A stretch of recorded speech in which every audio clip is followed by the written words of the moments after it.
Hello, everyone. Thank you for joining today.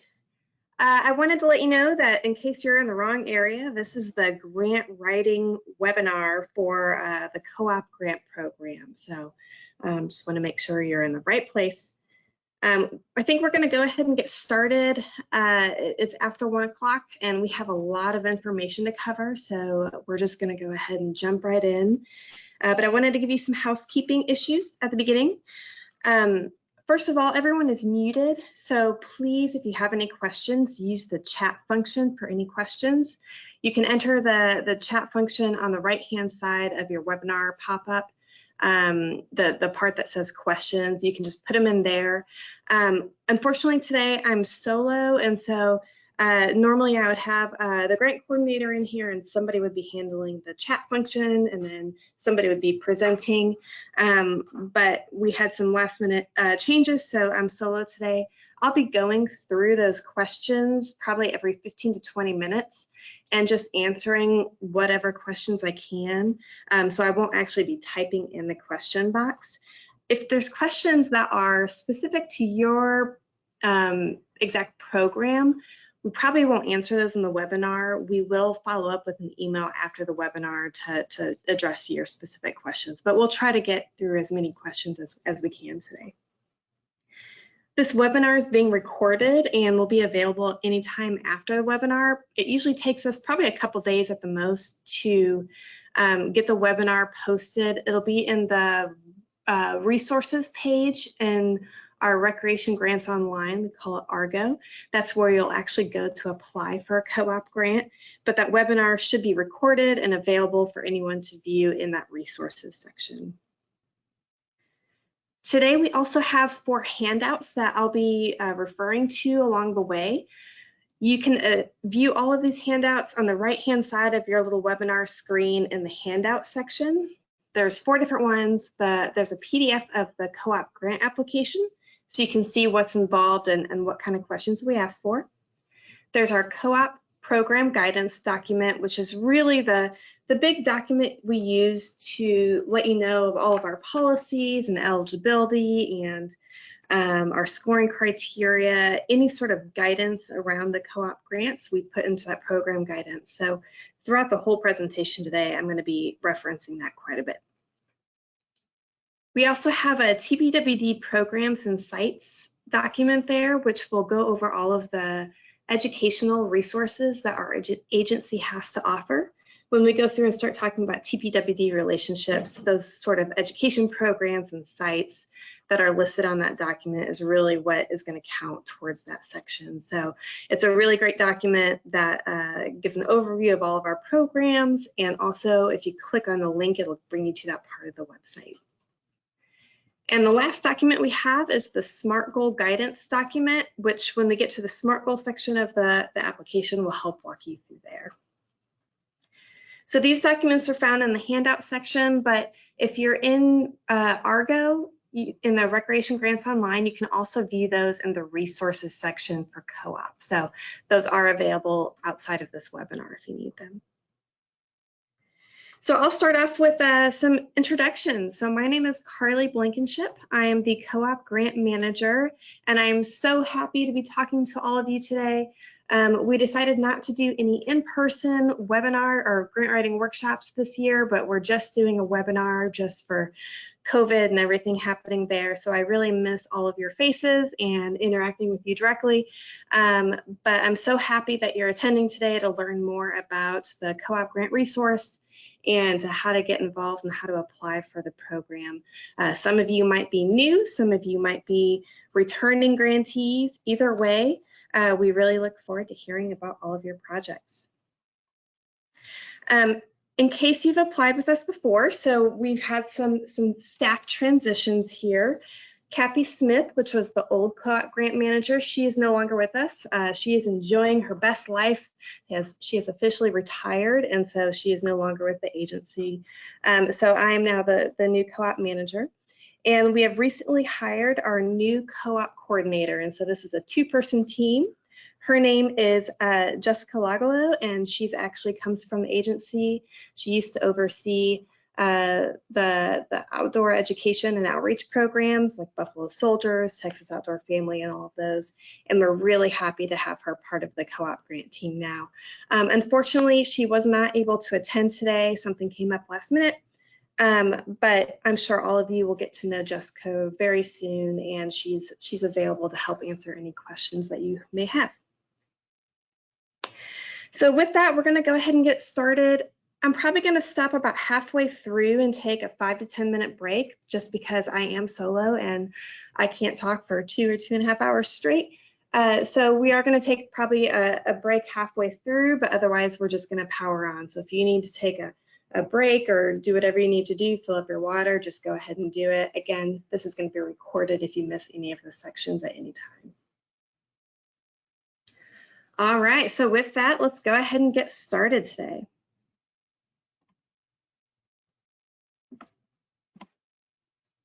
All right, so what is the purpose of co-op? Why are we here?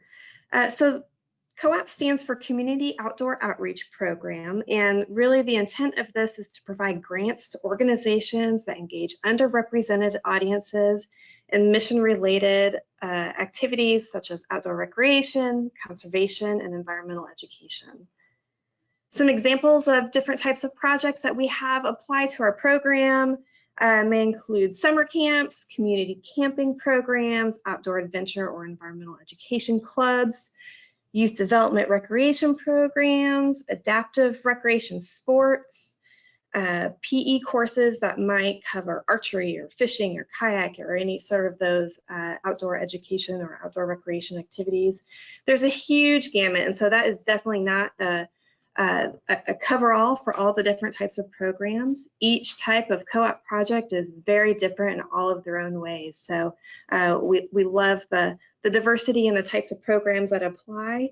And if you have any questions on if you're a good fit for the program, by all means, let us know, and we'll chat with you and tell you if you may be competitive for this grant or not. The one big thing I like to start off with at the beginning of this webinar is that this is not a construction program. And so we do have other programs within our department that really focus on construction, whether it's building local parks or building trails or boating access grants or target range grants. We have a lot of different other construction related programs, but this program is really all about the programming side of it. And so we will not construct anything. We're really about helping you run the programs in your community. So history. This program began in 1996 to really reflect the need to diversify audiences visiting our parks and engaging in our programs. Instead of creating everything in-house for this program, the agency really thought it was best to support the community partners who already have those deep relationships with their community members and grow their outdoor programs via grant dollars. So that was really the whole basis of where this started back in 1996. So this program's been running for, 26 years now.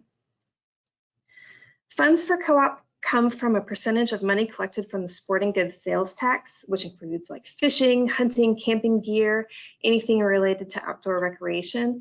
Those funds, a portion of those actually come back and help support the co-op grant program. Over the past 25 years, we've awarded about 760 grants, which is huge for the community, totaling about $22 million throughout the state of Texas. So there's really been a large reach for this program over the last 26 years, and we're really excited to keep on going.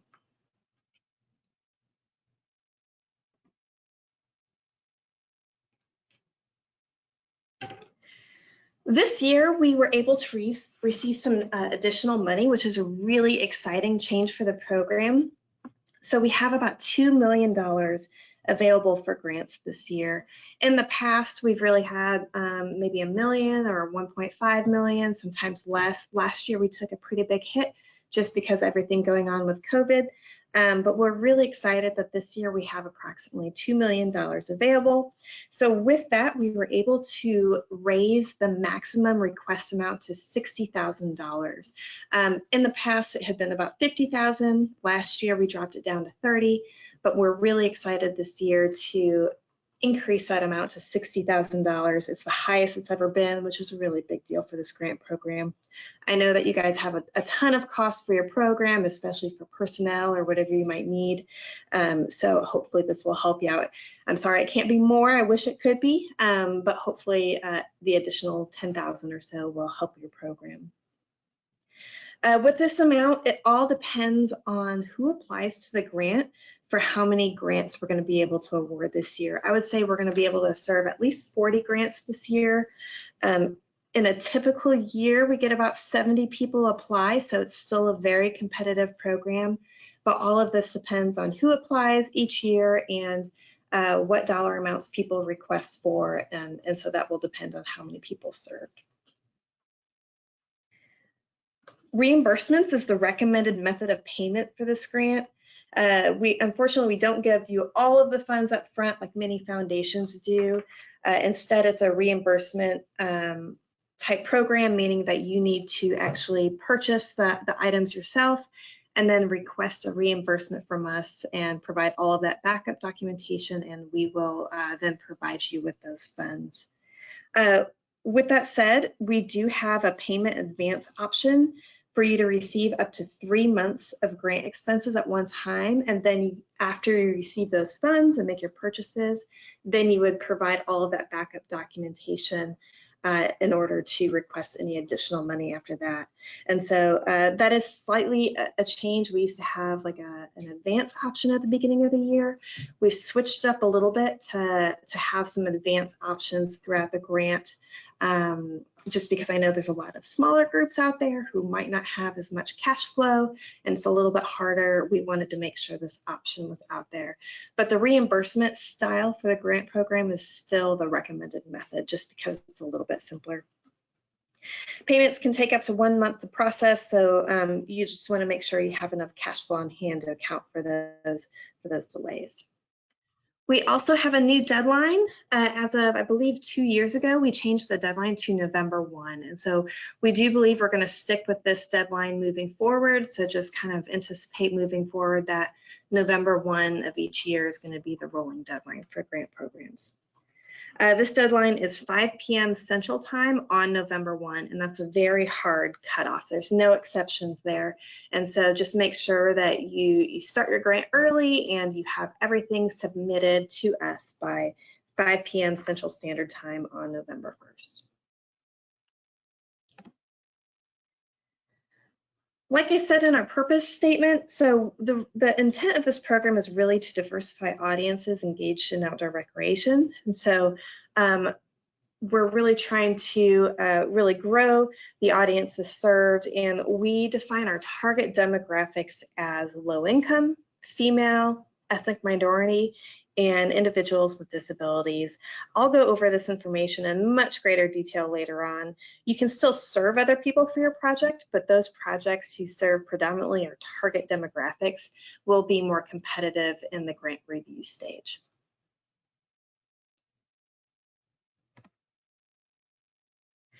Eligibility. You can find all of the information on eligibility in the program guidance section, and so that's actually listed on page 4. So if you have any questions about eligibility, by all means review that and then just let us know. For this, you must be a non-political tax-exempt organization, and so that can include government entities, schools, universities, nonprofits, churches. All of those tax-exempt organizations are included in that. You must also be in good standing with the Texas Comptroller and SAM. This is a little bit of change in previous years. You're not required to be registered in SAM, you just need to be in good standing. And if you're not in good standing, you must have been registered in SAM. So if you don't already have an account, you don't have to create one to apply for this program. We just want to make sure you're in good standing. You're also required to submit a signed resolution by your organization in the application, and you are not required to submit or not allowed to submit this documentation after the grant deadline. So for some municipalities, this requires going to your council or your commission. You'll want to make sure that that's fully signed and executed and included with the grant application by the grant deadline.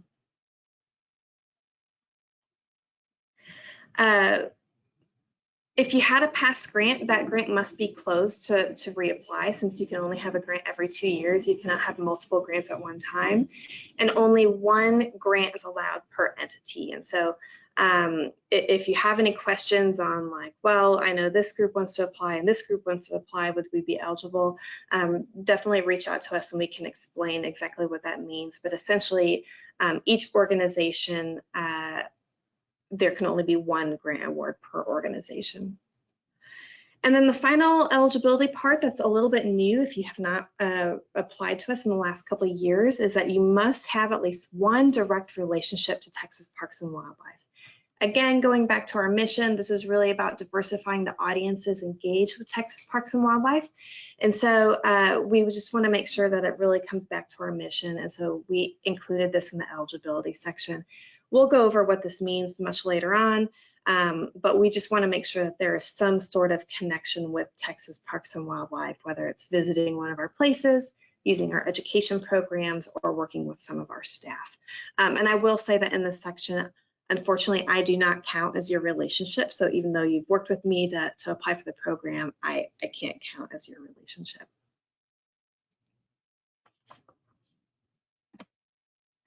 And supported activities. These are included on page 4 of the program guidance as well. It's everything you'd suspect as being part of Texas Parks and Wildlife. So archery, camping, fishing, hunting, hiking, paddling sports, geocaching, rock climbing, shooting sports, all of those are definitely allowable activities for this grant. There's always new things that pop up, like stand-up paddleboarding as of a few years ago was brand new, and that definitely aligns. That's considered part of our paddling sport. So again, if there's any questions on, would this particular activity be allowable, shoot us an email or give us a call and we can let you know. Ineligible activities. Again, this is not a comprehensive list. They're detailed in much further information on page 4 of the program guidance. But again, this is not a construction grant. So our department has many other construction advance grants available if you're interested. And you can go to the Recreation Grants website to look at what those programs would be. But we just want to let you know that any sort of construction for this project would not be allowable. You can also, there's no hosting of special events such as Earth Days or festivals or other events open to the general public. Target demographics are key for this program, and it's nearly impossible to estimate or collect demographic data when you're hosting a special event like that. And so that's why we have this requirement in place. Same with tournaments. You can go to a tournament with your participants, but you just can't host those just because it's harder to know exactly who those participants are and what their estimated demographics would be. Also, out-of-state travel, we typically don't support unless it's like a training for your staff or volunteers that's not offered in-state, but typically we will not be supporting your participants going out of state for travel. And no training only programs. There must be some sort of direct relationship with the participants served. We want there to be some sort of hands-on component, and so we just want there to be some sort of direct hands-on recreation or environmental education associated with this. And just to let you know, I did see a question pop up in the chat. This PowerPoint will be available in the resources section of Argo right after we host this event. So you don't need to scramble down and write everything you see today. This will be available for you, and all this information, again, is covered in the program guidance document as well. So what can you buy with these grant funds? There's a lot of different things. Again, everything supporting your particular program that you have. All allowable and disallowed expenses are listed on page 9 through 12 of the program guidance document. So I'll start off top. And personnel. Personnel is often the biggest expense that we have requested. And if you have not applied in the last couple of years, I will tell you that we've made some changes with personnel. So in the past, there used to be a 40% cap on the total grant award of what you could apply for personnel. I will tell you that I know from experience of running programs that personnel is often the biggest expense, especially for environmental education programming. And so we have removed that cap. And so if you wanted to submit a grant request of the full $60,000 in just personnel, and you have all of the expenses yourself, or you can get them through donations or something like that, that is completely allowable now. So you definitely can do that. It wouldn't hurt your grant to do that. The personnel includes salaried, hourly, and temporary employees, along with their associated fringe benefits. It also includes interns, contractors. So if you need like a rock climbing contractor or somebody to come in and lead some lessons for you, that would be included. It also includes stipends and substitute teachers. So if you're going, if you're with a school and you're taking a class out on a field trip, we can actually pay for the substitute teacher to host any students who couldn't come that were in your original class. Just keep in mind that all personnel must directly support the approved grant project activities, so there's no indirect personnel allowed with this project. We can also support training. This includes first aid, certifications, any other professional development that directly supports the grant activities. And also liability insurance is allowable. Unfortunately, we cannot support any vehicle insurance, property insurance, or directors and officers insurance. This is really just for participant and volunteer liability insurance only. Food includes any grocery or restaurant if it's directly related to your activities, so that's all allowed, as well as any travel expenses, so that's gas or mileage, vehicle rentals, trailer rentals, all of that would be allowed. We just cannot purchase actual vehicles for you. And then any sort of fees related to your program. So program fees, entrance fees, camping fees. If you wanted to use one of Texas Parks and Wildlife's programs like Texas Outdoor Family, the grant can even pay for those fees to support our own agency programs.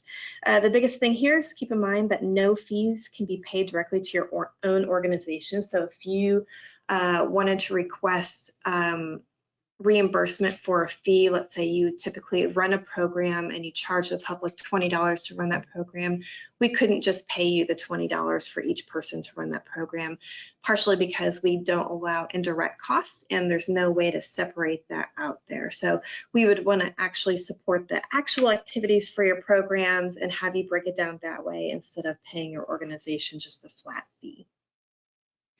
And then finally, we also will allow trailers, both covered and uncovered trailers. The biggest part of this request is usually for supplies. That includes recreation gear, environmental education materials like telescopes, iPads, water testing equipment, all of that.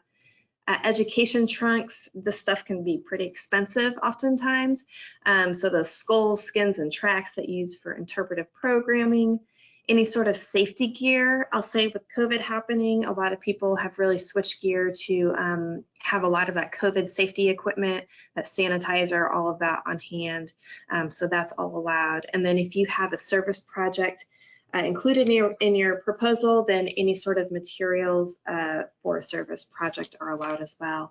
I will make a quick note with service project materials, we just want to support native plants only. So if you have adapted or invasive species, we don't really allow that. We're really just looking at native plants. We have to go back to the agency's mission where we're all about native plants. So just keep that in mind.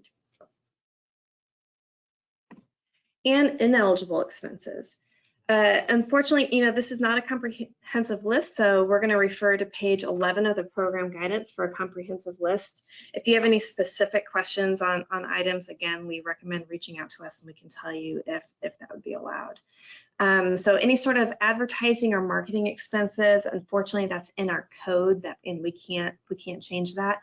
That we can't support those types of things. Anything with a motor, so we cannot support vehicles, generators, lawnmowers, refrigerators, any of that. But we could support you like renting a vehicle for an event if you need to transport, renting a 15-passenger van to take your participants, that would be allowed. We just can't purchase that actual vehicle for you. No general arts and crafts materials unless it's directly related to environmental education lessons. The biggest thing that we often disallow in reimbursements is gratuity and sales tax. And so if you took all of your participants to a restaurant during one of your activities and you had a tip on there, unfortunately we could not pay for that. And then in any of your expenses, if there's sales tax included, we'll actually deduct that amount from your reimbursement. No scholarships or program fees can be paid to your organization. Again, that's going back as we can't support indirect costs, and so we want to have you break it down a little bit further, and we'll support the specific line items, but we can't support any scholarships or program fees paid to yourself. And then no storage buildings. You can purchase a covered trailer, and that can serve as your storage on wheels that you take out to events. But unfortunately, we cannot pay for any actual structures or even the rental of any sort of like temporary storage building. That all is not allowed.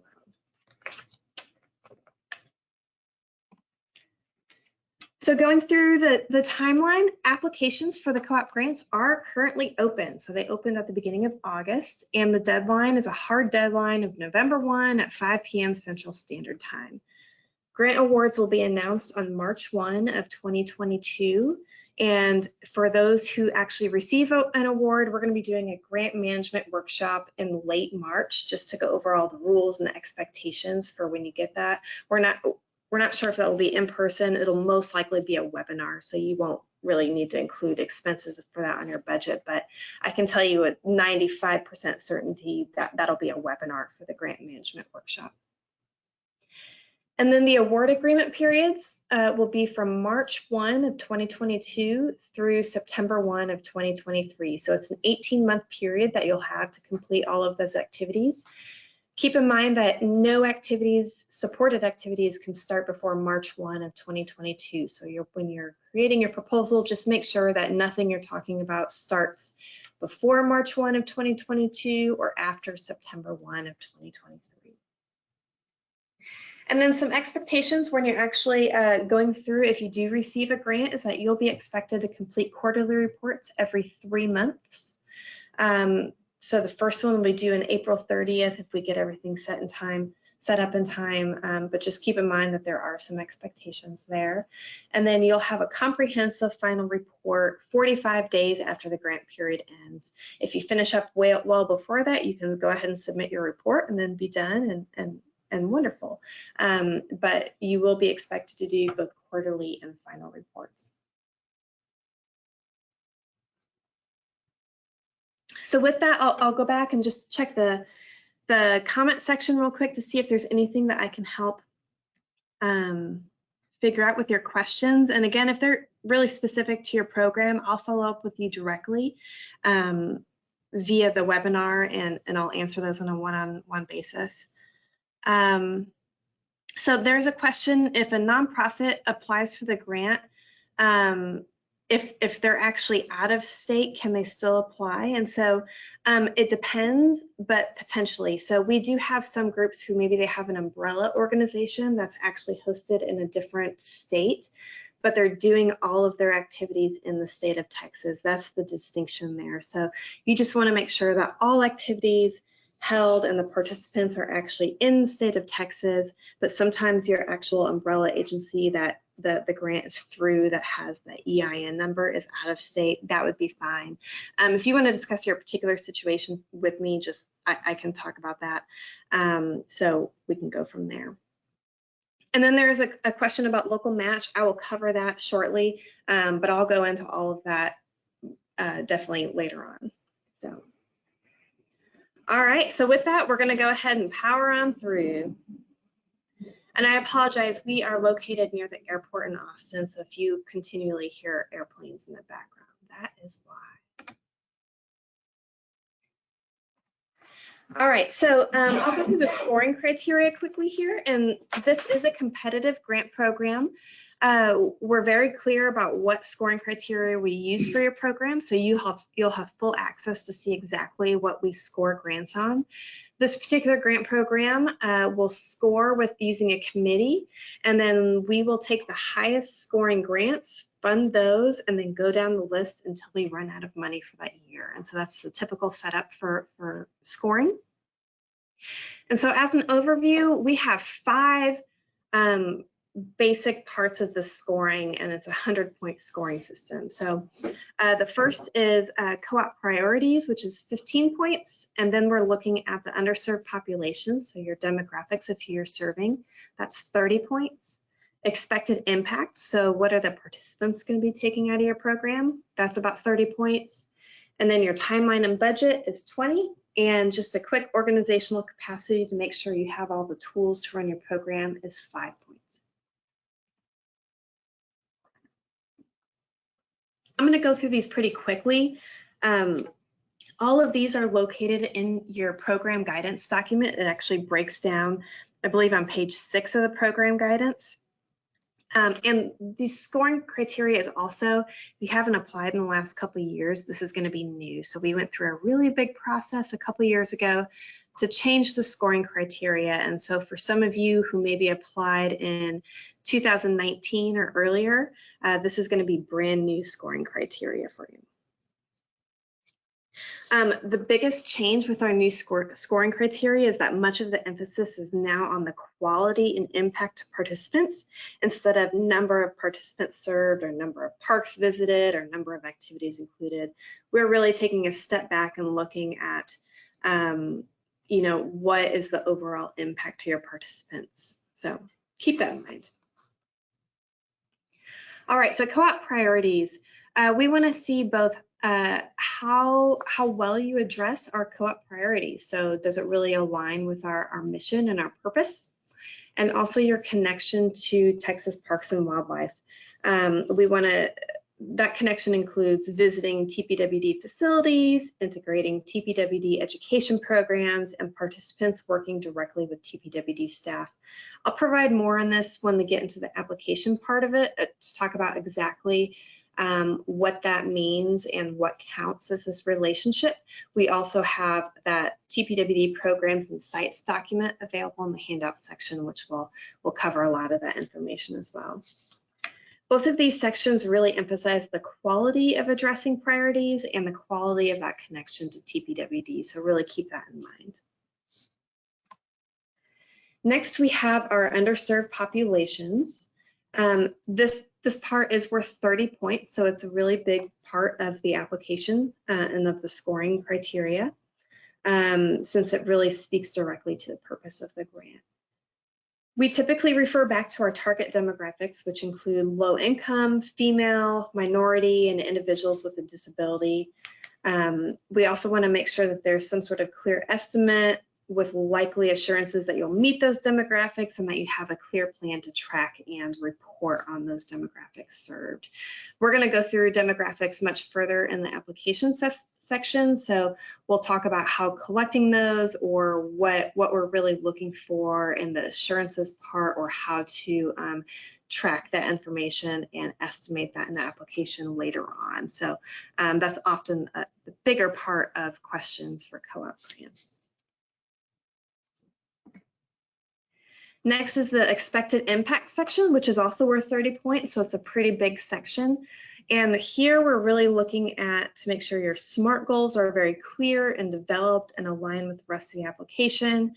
We want to make sure there's some sort of change in behavior over time with participants. So is it repeat or long-term exposure? Or is this like a one-time, one-hour program for participants? Those programs that tend to have that repeat or longer exposure tend to be a little bit more competitive with this program.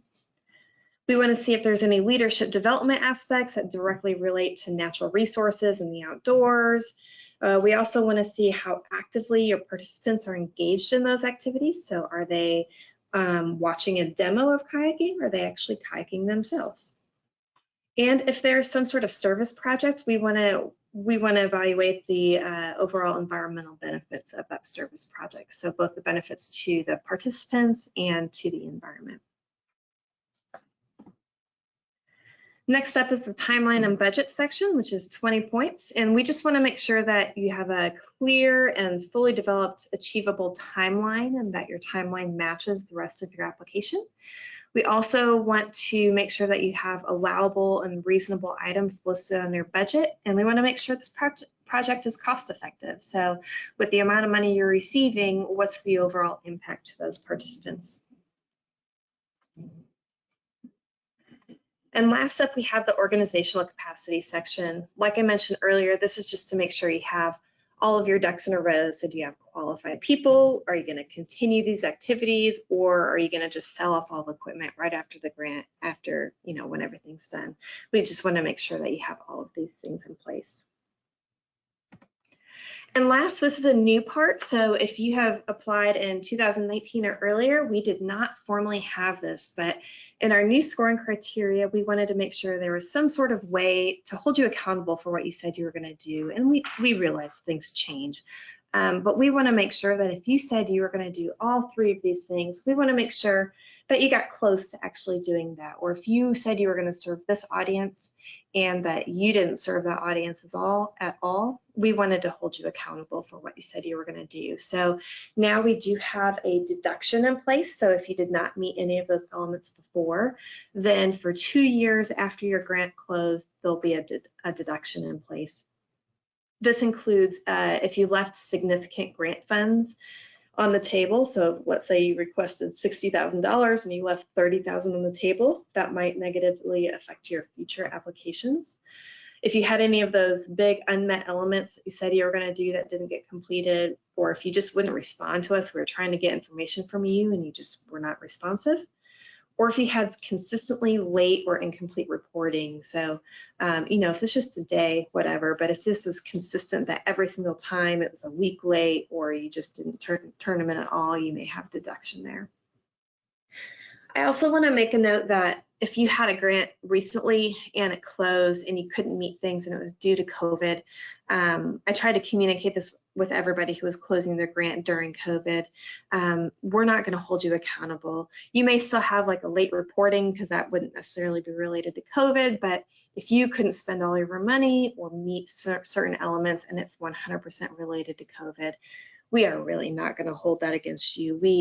We know it's just been a tough couple of years, and especially with programming, especially if you're working with schools, it's just been close to impossible to do all of that. So you won't have any deductions in place if it's related to COVID.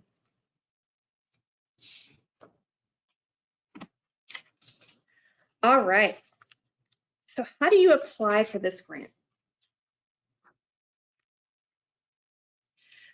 First of all, we do not accept any paper applications. So luckily on our end, it's so much easier if we don't do that. We will not accept any of those. Applications are currently open and you can apply using our Recreation Grants Online system. We call it ARGO for short. So if you ever hear me referring to it by ARGO, that's why. If you visit either the Recreation Grants or Co-op webpage, and you click on the Apply Manage link there, it'll take you directly to the system. So we always point people towards our website, which is listed here on the screen. Again, you'll have this PowerPoint later on, or you could just Google Co-op TPWD and our website is the first one that normally pops up there. But first you'll want to access the ARGO webpage and bring it up, and that's where you'll do everything with your application.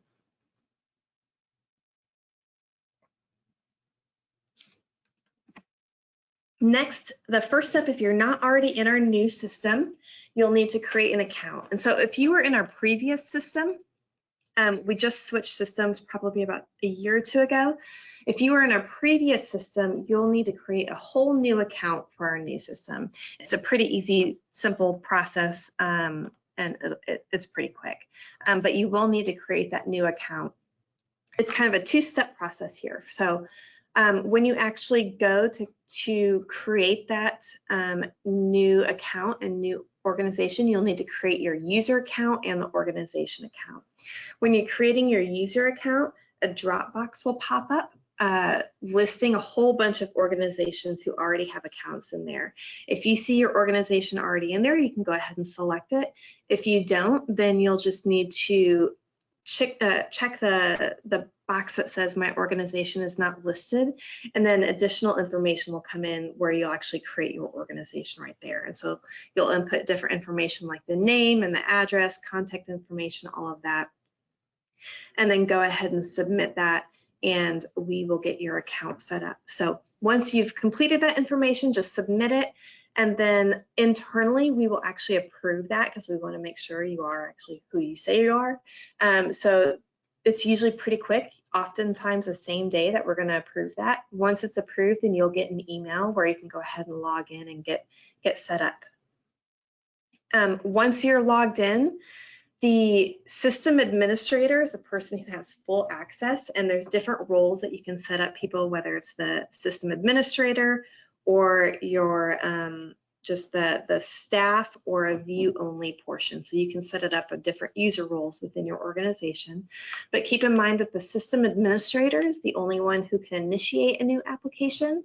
They can also assign and remove members and add new members to the organization, and then edit and save documents within that application. So only people with the administrator role can submit the application, and that's to make sure that you don't have somebody who doesn't have the approval to submit the application on your behalf.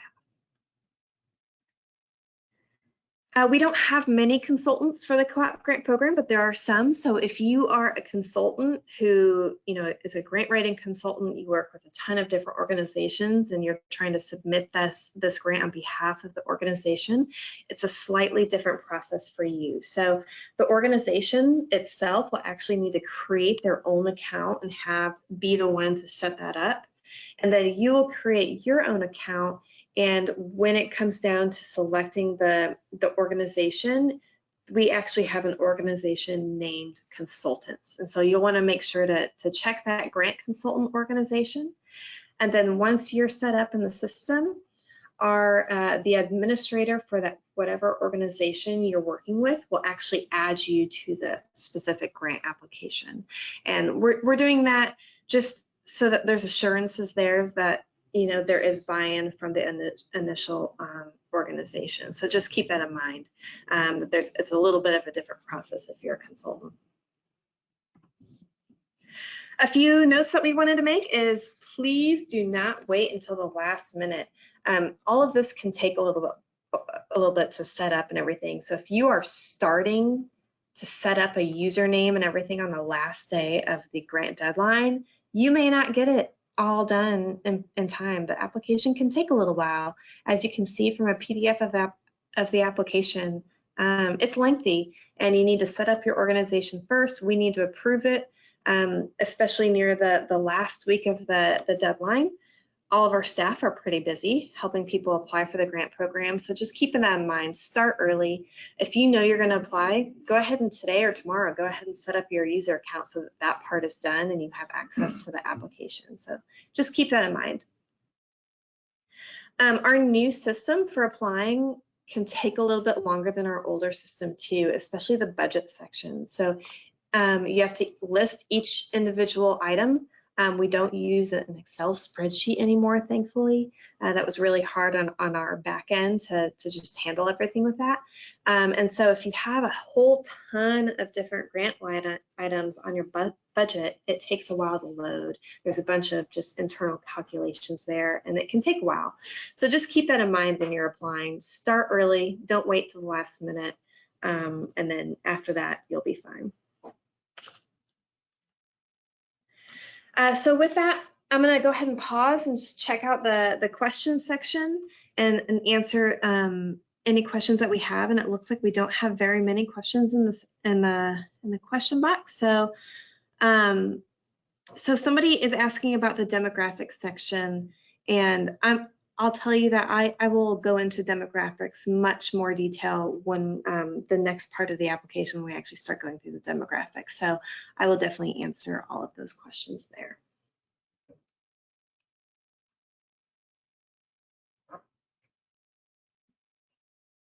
All right.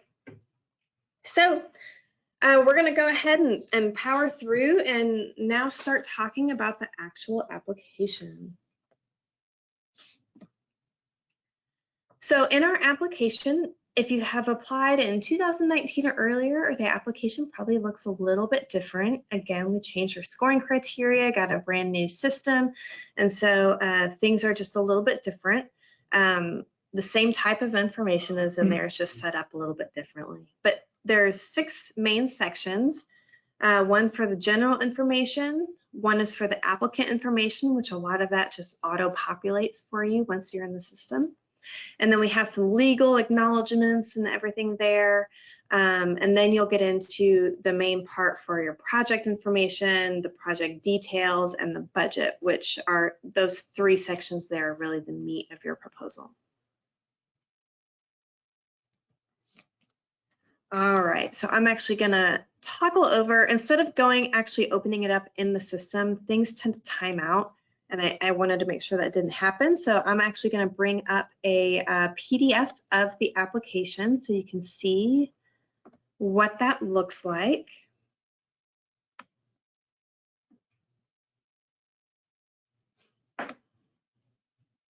And so you should be able to see the application here.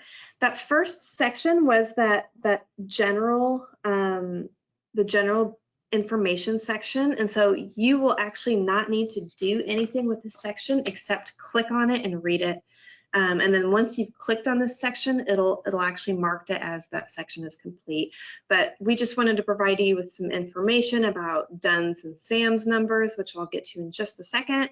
And then there's also some links to the co-op program guidance and TPWD sites and programs, listing our eligibility requirements, and then the timeline for the grant and some technical information. So there's not anything that you need to do with that section, just information. If you're looking for either my information, which my name is Carly, or Jessica, our grant coordinator's information, that's listed here as well. Next up, you have the applicant information. And so all of this will essentially auto-populate from that organization account that you created at the very beginning. This is all the information that was collected there. So you won't need to do a whole lot with this section either.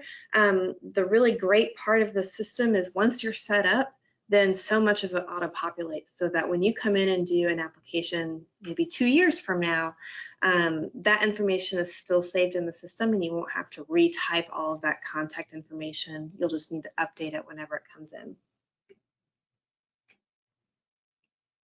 So the name, address, city, county, zip code, all of that, phone number, will go ahead and populate for you.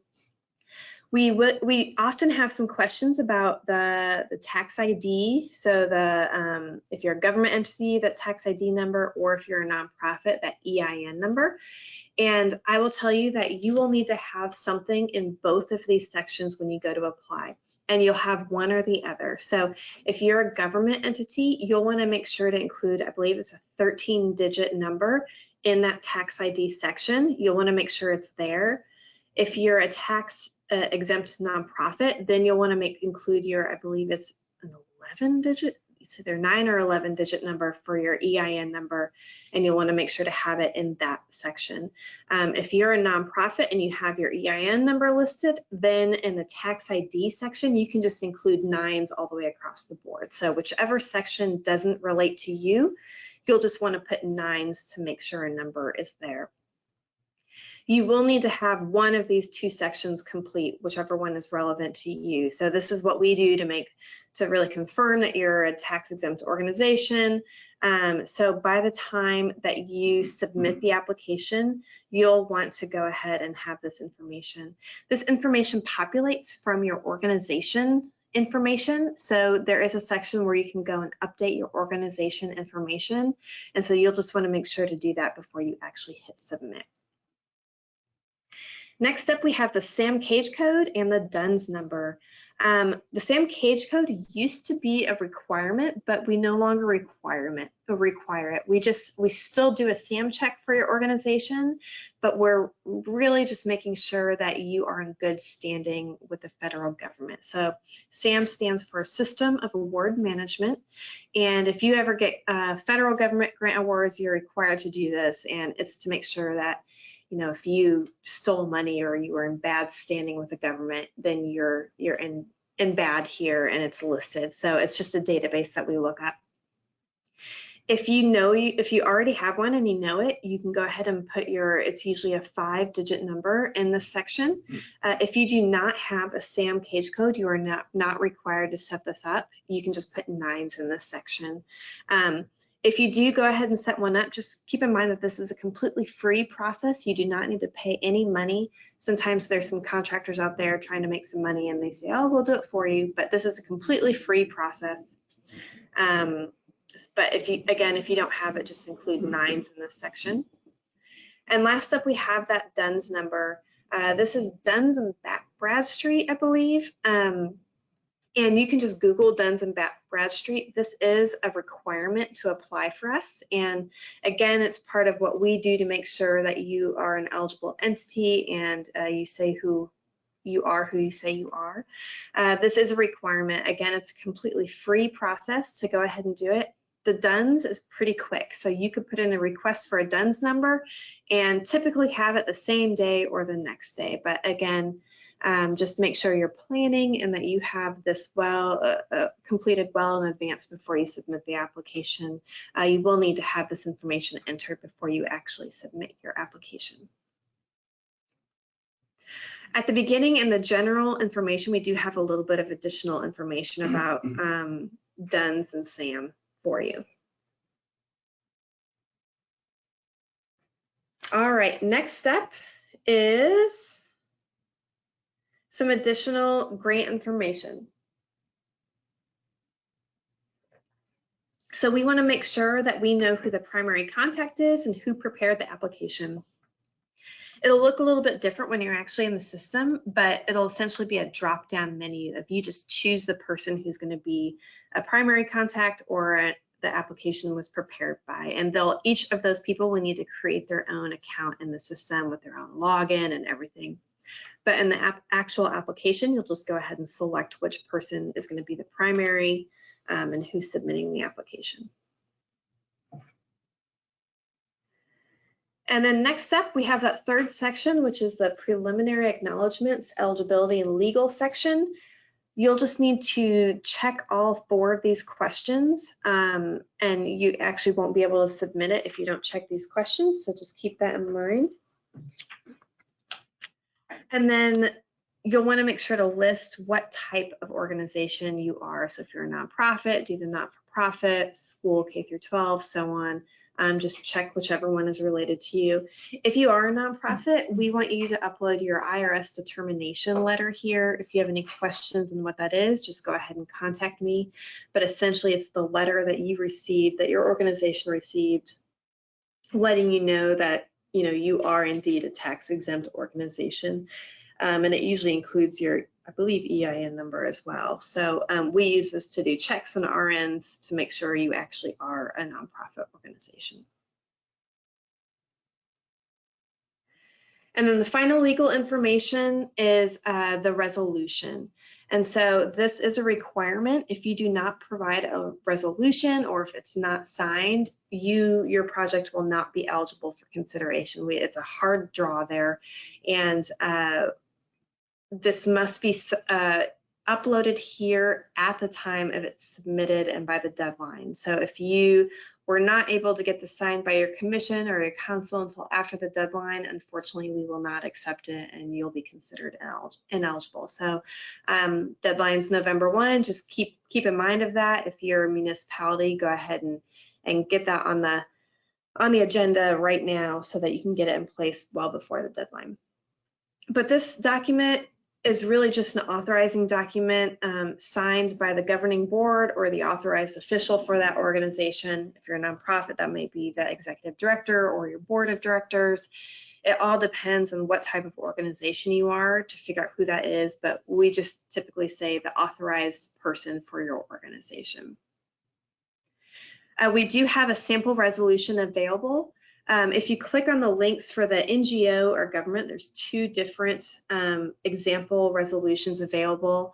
So you can just click on those and it'll bring you to those so you can see what's included. But the main information we want in this authorizing resolution is that it contains authorization for submitting this application, and that it's physically signed and dated, and that the date is within 1 year. So we don't want you to use a super old resolution. Also, when you log into Argo, we do have a resources page in the top right section of that. You do not need to have an account in Argo to look at all of the resources. So just keep that in mind. If you have not set up your account yet, or you're waiting for that to be approved, you can still look at all the resources in there. And this is every supporting document that you have to apply. If you click on the resources section and then go to co-ops resources, you'll see that's where we're going to post this recorded webinar and the presentation. The program guidance and a PDF of the application will be listed there as well.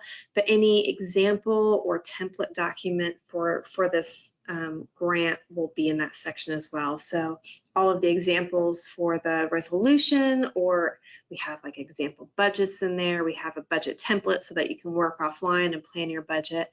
All of those documents are included in that resources section of Argo. All right, moving on to project information. Again, this is where really the meat of your proposal comes in so that we can tell what it is you're requesting. First up, you'll provide a brief overview of your organization's mission. You know, if it's a municipality, you can just do your general municipality information. Or if you're a nonprofit, your general, you know, mission of your nonprofit or everything, but just include that in there. And then we also have an organizational capacity section. There is a template here, and we'll just want you to fill out, it's a 1 or 2 page document. If you have a fiscal department, typically just give it to them. It's information about if you have certain policies in place or what your operating budget is. If you don't know a specific question on here, just ask me and I'll tell you what that means, but don't let it hang you up. So if you don't know a particular question, you can just say on there, I'm not entirely sure, or, you know, don't worry about that. If we have questions, we'll follow up with you afterwards, but just don't let that hang you up. So you'll just complete that document and then upload it in that section.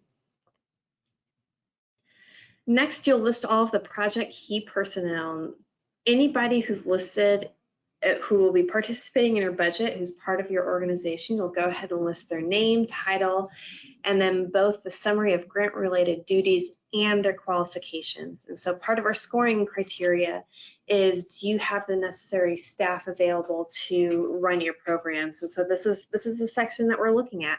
And so if you don't include what they're going to be doing towards the grant or the qualifications, we can't really evaluate that for you. So just make sure to include what they're going to be doing for this particular grant project and general qualifications. You do not need to provide a whole page of qualifications. It could just be a couple sentences. Don't overthink it. We also want to make sure that if you are requesting personnel in your budget, make sure that they're all listed in this key personnel section, because we will question that. If you did not list them in the key personnel, but they're all listed in the budget, we definitely might question that. So just make sure that they're all listed there.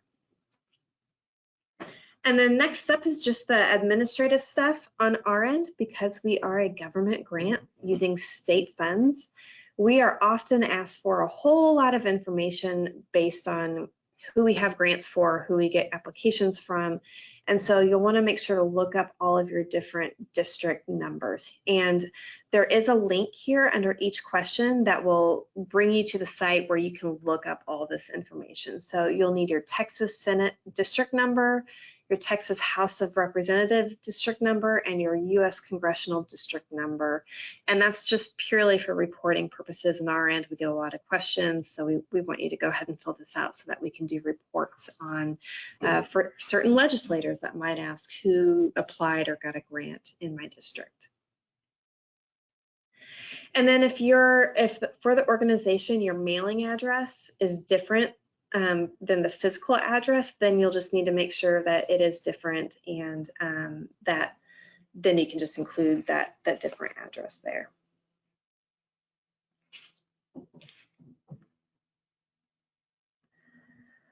All right, next up is the project description. And from here, I'm gonna go ahead and it is about 2 o'clock right now. I think it's a great time.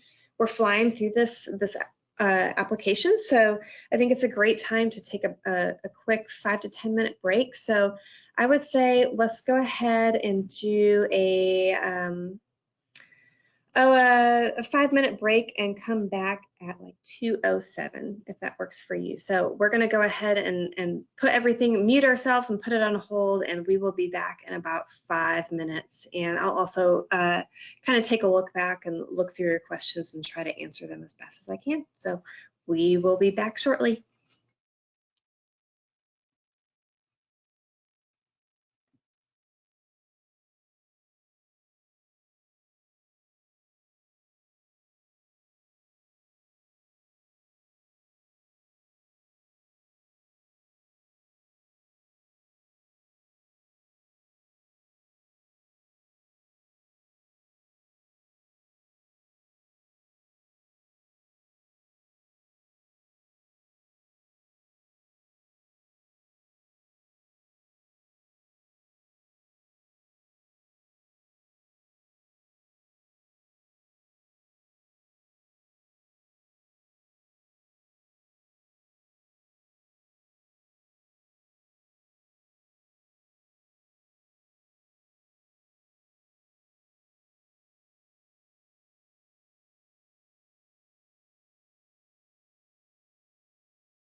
All right, everyone. Thank you so much. I appreciate your patience.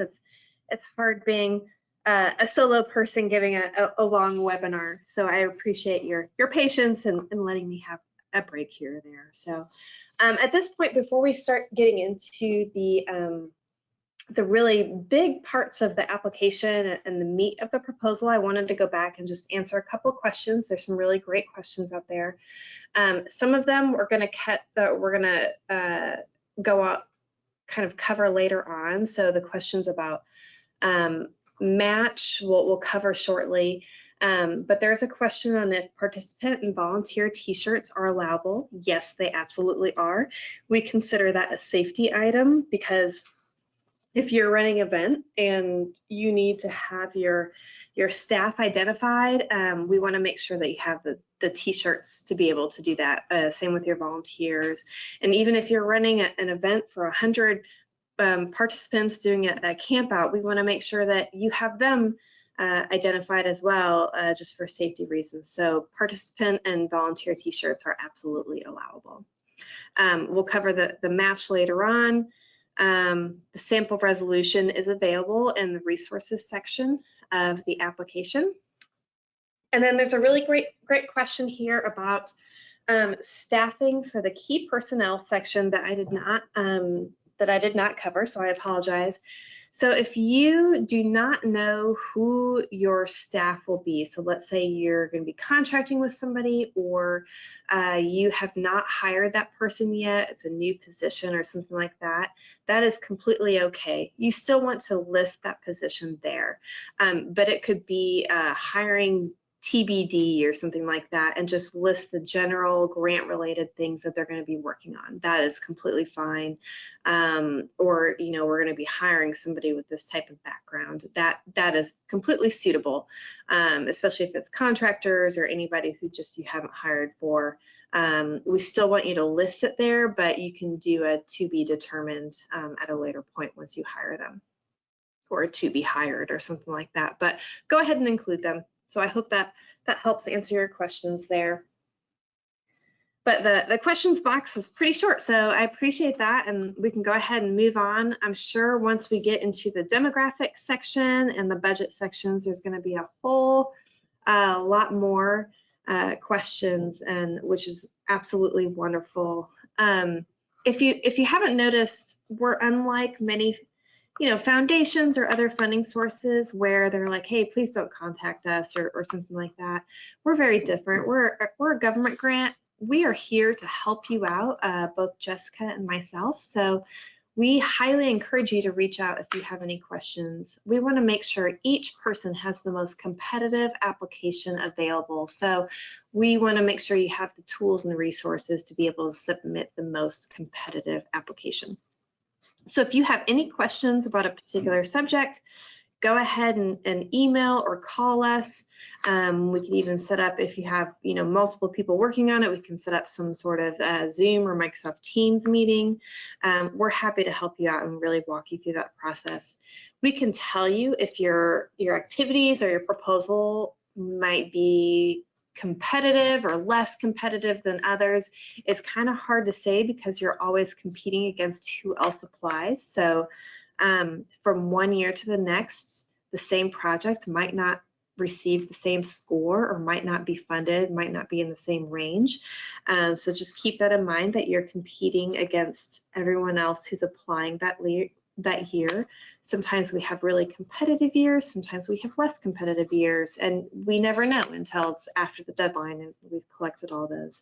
But we can help you out best we can to make sure that you have a solid application.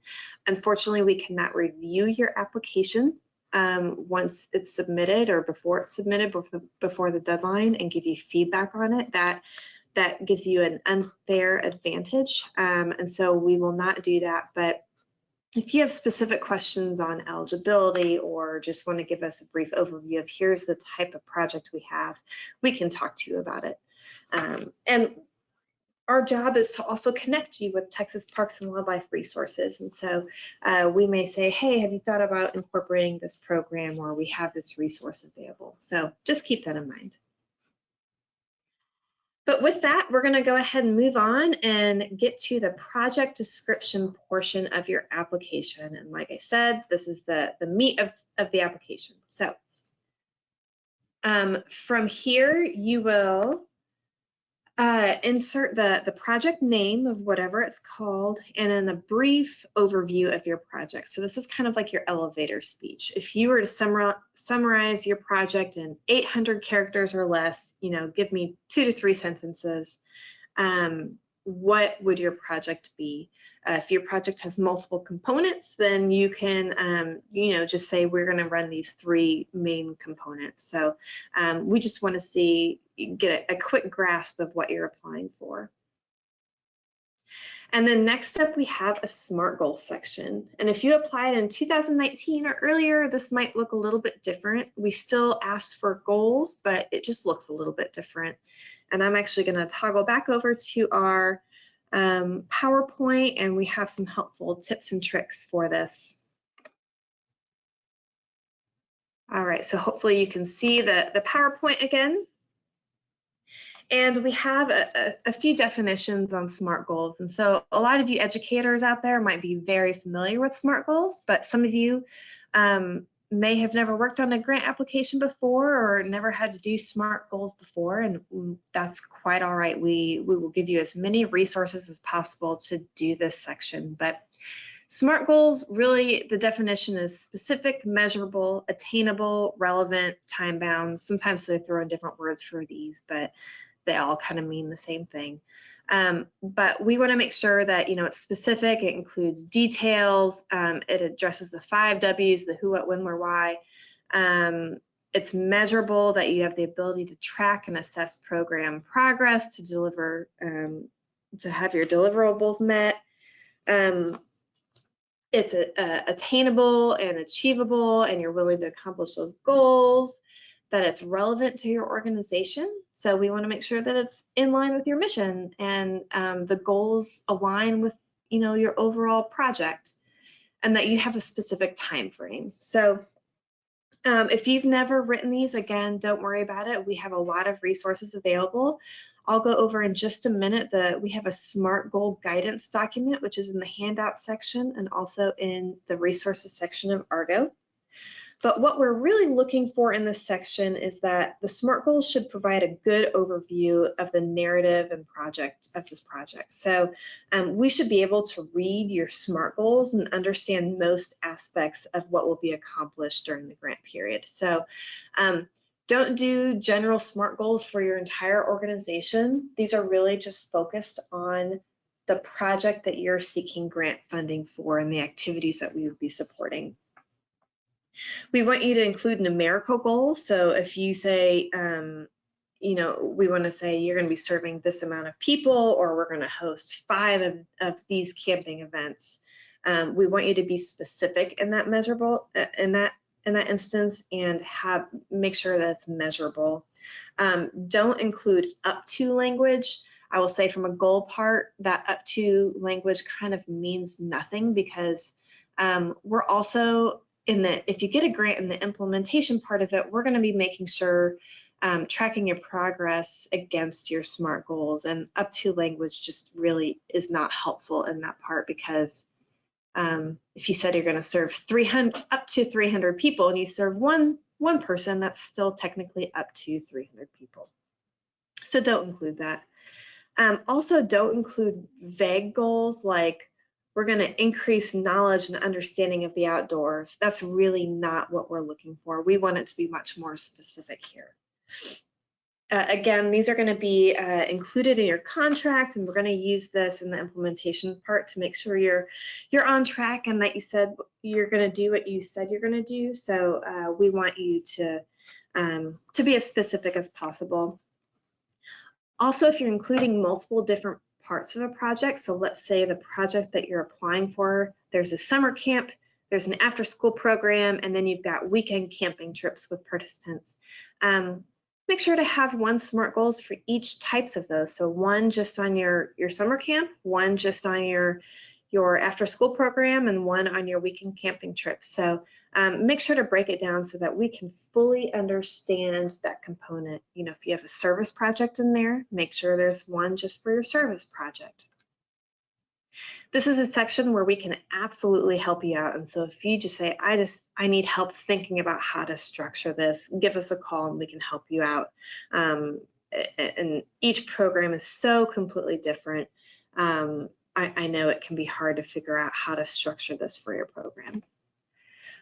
On this guidance document, I'm going to switch back over to my handout. So bear with me for a second. This is our SMART goal guidance document that we have included in the handout section. So we define what SMART means. We explain why we need those SMART goals, but the most important section might be on page 2, where we have included a whole bunch of examples of SMART goals here. And we kind of took a look at all the different types of projects that we have that apply for co-op grants and tried to do some examples for each one of those. So the first one is coordinate 5 weekend camping trips in the spring to Houston area state parks, connecting 100 low-income female participants from HISD to natural resources in Texas. That's very specific. You've got measurable things in there. We know exactly how many camping trips you're going to do, how many people you're going to serve. We know the demographics of those people you're going to serve. We know that you're going to be doing camping and that it's going to be in the general Houston area. And we know what those people are going to be doing once they're on site. This is a great SMART goal to us. We can understand that this, to really grasp this, we know what you're going to be doing. So there's different SMART goals for each of those types of projects. Let's say you're doing a summer camp, so coordinate 2 week-long, 40 hours a week summer camps teaching archery and kayaking for 50 low-income minority youth from Del Valley schools who have never experienced the outdoors. So that's another great SMART goal. So just take a look at these if you're looking for examples. Do not copy and paste our examples because we want them to be relevant and true to the project that you are applying for and that you need assistance helping. So just kind of keep that in mind. I did mention that, you know, if you are doing like a service project part in here, then, you know, be specific. We have a SMART goal here for plant 75 trees at McKinney Falls State Park in November to educate 100 Boys and Girls Club youth on conservation principles. That's great. So a specific breakdown like that deserves its own SMART goal. If you have a really strong like mentoring component or a counselor and training program or a teach that or train the trainer type of style of your program, you can also include a SMART goal just on your like mentoring and career development aspects of the program. So just keep that in mind. There is a question that if your program does not include a service project, will you receive a deduction on the impact section? You are not required to do a service project at all. You may not necessarily receive points in that section for the environmental benefits. That is completely okay. We have many, many projects out there who still get a grant who don't include a service project. That is not a requirement at all. We also have other projects who their entire grant is a service project. They're doing, let's see, some sort of reef restoration, and that's the whole basis of their project. That's great too. But we want to say that don't just include a service project in that area just to include a service project. I'll talk about that a little bit later on. But so if you don't have that, don't just try to shove a service project in there just for the sake of doing that.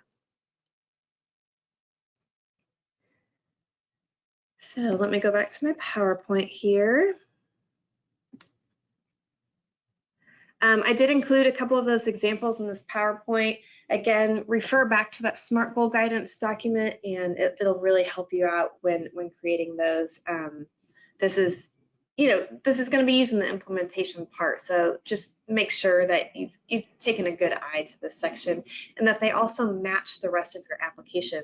If we read the section and it's very different, it's telling a very different story than the rest of your application, the scoring of your application may hurt in that part because we might be confused on what we're actually supporting. So just kind of keep that in mind.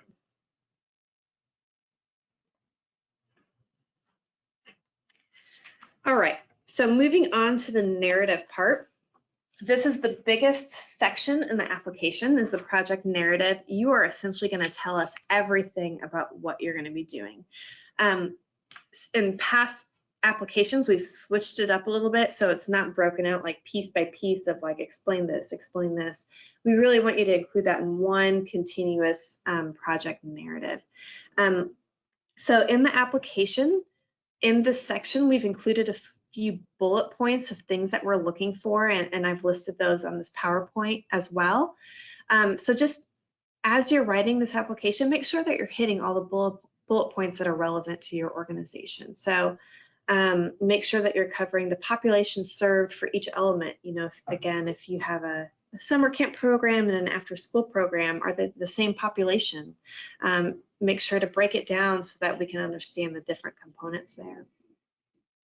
Explain when, where, and what activities will take place and the length of those activities.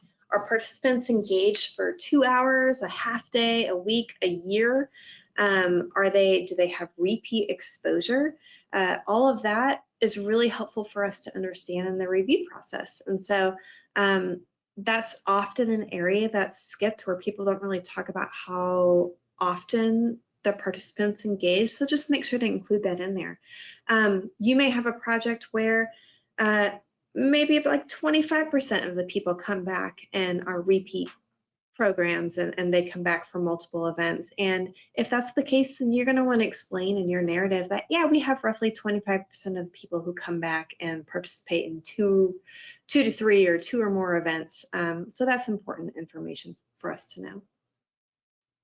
If you have an event where people are engaged for 1 or 2 hours for field trip and they don't have repeat exposure, explain that too.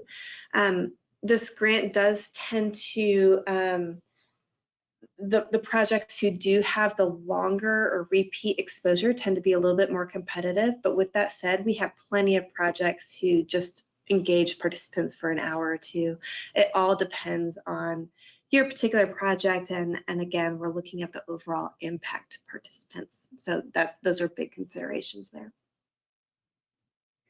If you have different partnerships, explain those partnerships in the section.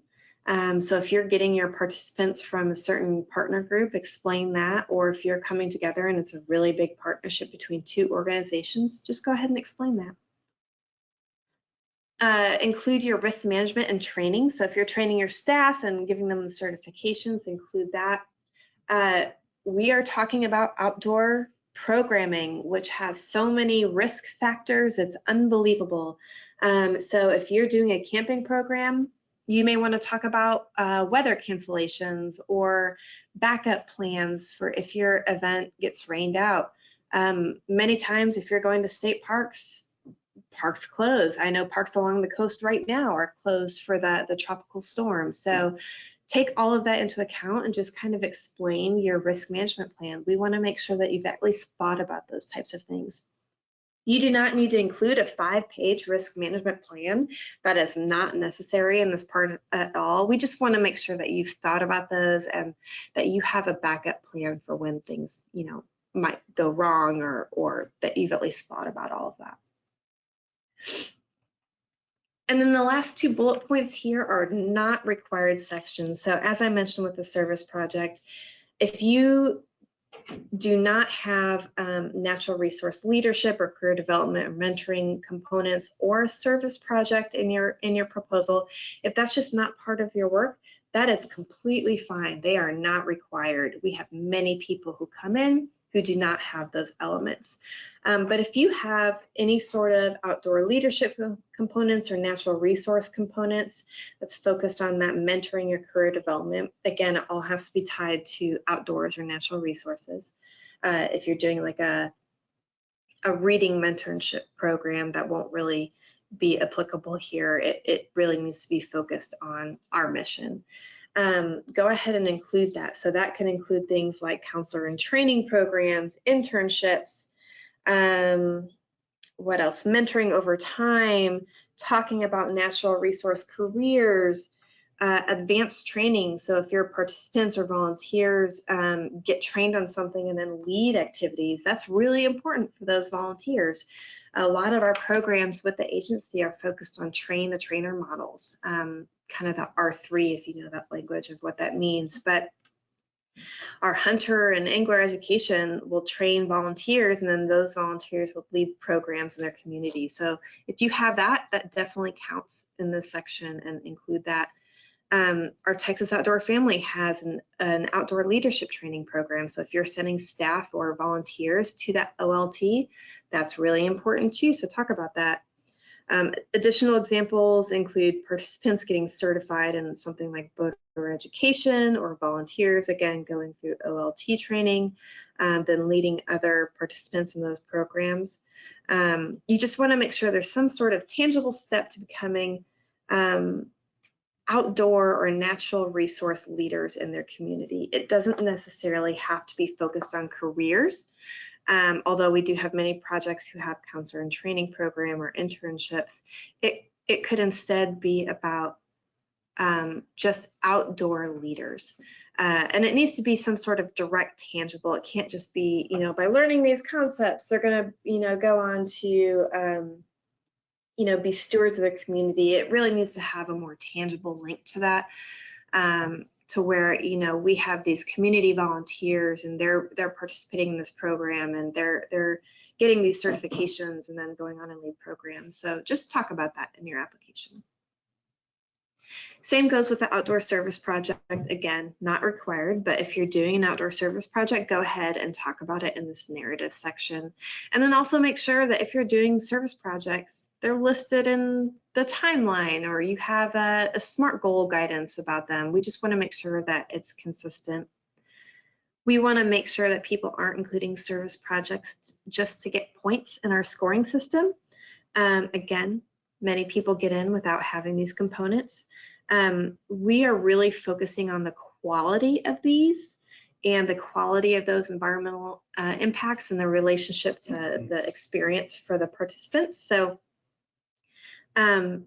if your project has something like a one-time trash pickup where people may not really understand why they're doing a trash pickup or something, that's not going to score as well as somebody who has this full-on service learning component where they are learning why they're doing that.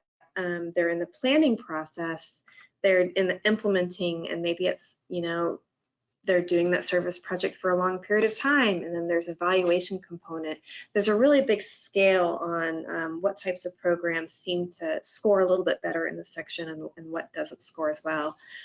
Again, we're looking at the link to environmental benefits and the overall impact to volunteers. So not all service projects are related the same. So just kind of keep that in mind of when you're just trying to pop in things just to pop them in there. Just don't do that. It never works for anybody. Our committee can see through that too. So we have a committee of professionals throughout the agency who review these applications, and they know what a good service project looks like. So just keep that in mind. Some things that people don't necessarily realize are service projects is if you're using like iNaturalist or Texas Nature Trackers with our program and doing citizen science projects, we definitely consider that a service project. There is a full-on education component there. There's data collection. That data is often used for monitoring purposes later on, to monitor, populations for flora and fauna and all of that good stuff. And so that's definitely considered a service project. That's one that we get quite a few questions on. So just keep that in mind.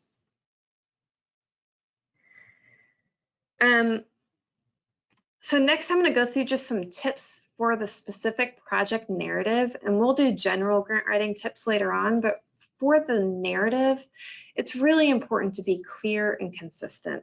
One of the biggest things we see, which makes it hard to review applications, is just inconsistency. They may talk about one thing in there, or may include events in their, let's say, timeline that are never discussed in the narrative section. And then we're like, well, what does that mean? Are you actually doing that component? Would we be supporting that component? We look at that and have many questions, but also question if your project is fully developed. We want you to make sure it's fully developed. So just be clear and consistent. You do not need to be a professional grant writer to submit this application. We have many people who are first-time grant writers and they get a grant their first time, and that's great. We get many people who will submit a grant and didn't get it one year, and they'll come back in and make a few modifications and then get it the next year. That's great too. So just keep in mind, you do not need to be a professional to write this grant. We also want to make sure that you plan conservatively, simplify the scope. So some people are like, we're going to do this and we're going to do this and we're going to do this, and they have like all of these different events, and there's like 150 events in there or something like that. It's only $60,000 for this grant, so just kind of keep that in mind. Sometimes it can be easier in the review process for us and also for you in the implementation part if you really just scale it down and say, here's the kind of 10 or 20 things we're going to be doing, or here's the 1 or 2 things we're going to be doing. So don't worry about trying to include just everything and their dog and the application. So if you want to scale it down, you absolutely can. Sometimes that really helps your application. In the past, scoring was really more about like, how many people are you going to serve? How many different types of activities you're going to put in there? The scoring criteria is no longer set up that way. We're really looking at the quality of impact to your participants and their experience. And so just keep that in mind when you're planning your project. Also, only include activities just for this grant. I know that you guys have organizations who do a number of things. We only, in your narrative, only want you to talk about what we would be supporting. It just makes it so much clearer for our committee to understand what we are actually supporting. So just include those. If you have different types of programming, break it down per different program type. So like my example earlier where let's say you have a summer camp program and an after school program and then weekend camping events. Break your narrative into 3 different sections. And the first section just talks about the summer camp. The second section just talks about the after school program. The third section just talks about the weekend camping trips that you're going to do. Oftentimes that will help the reviewers understand what you're really looking for. And as I mentioned earlier, don't modify your program just to get points. If some programs just aren't a good fit for our grant, and that is completely fine.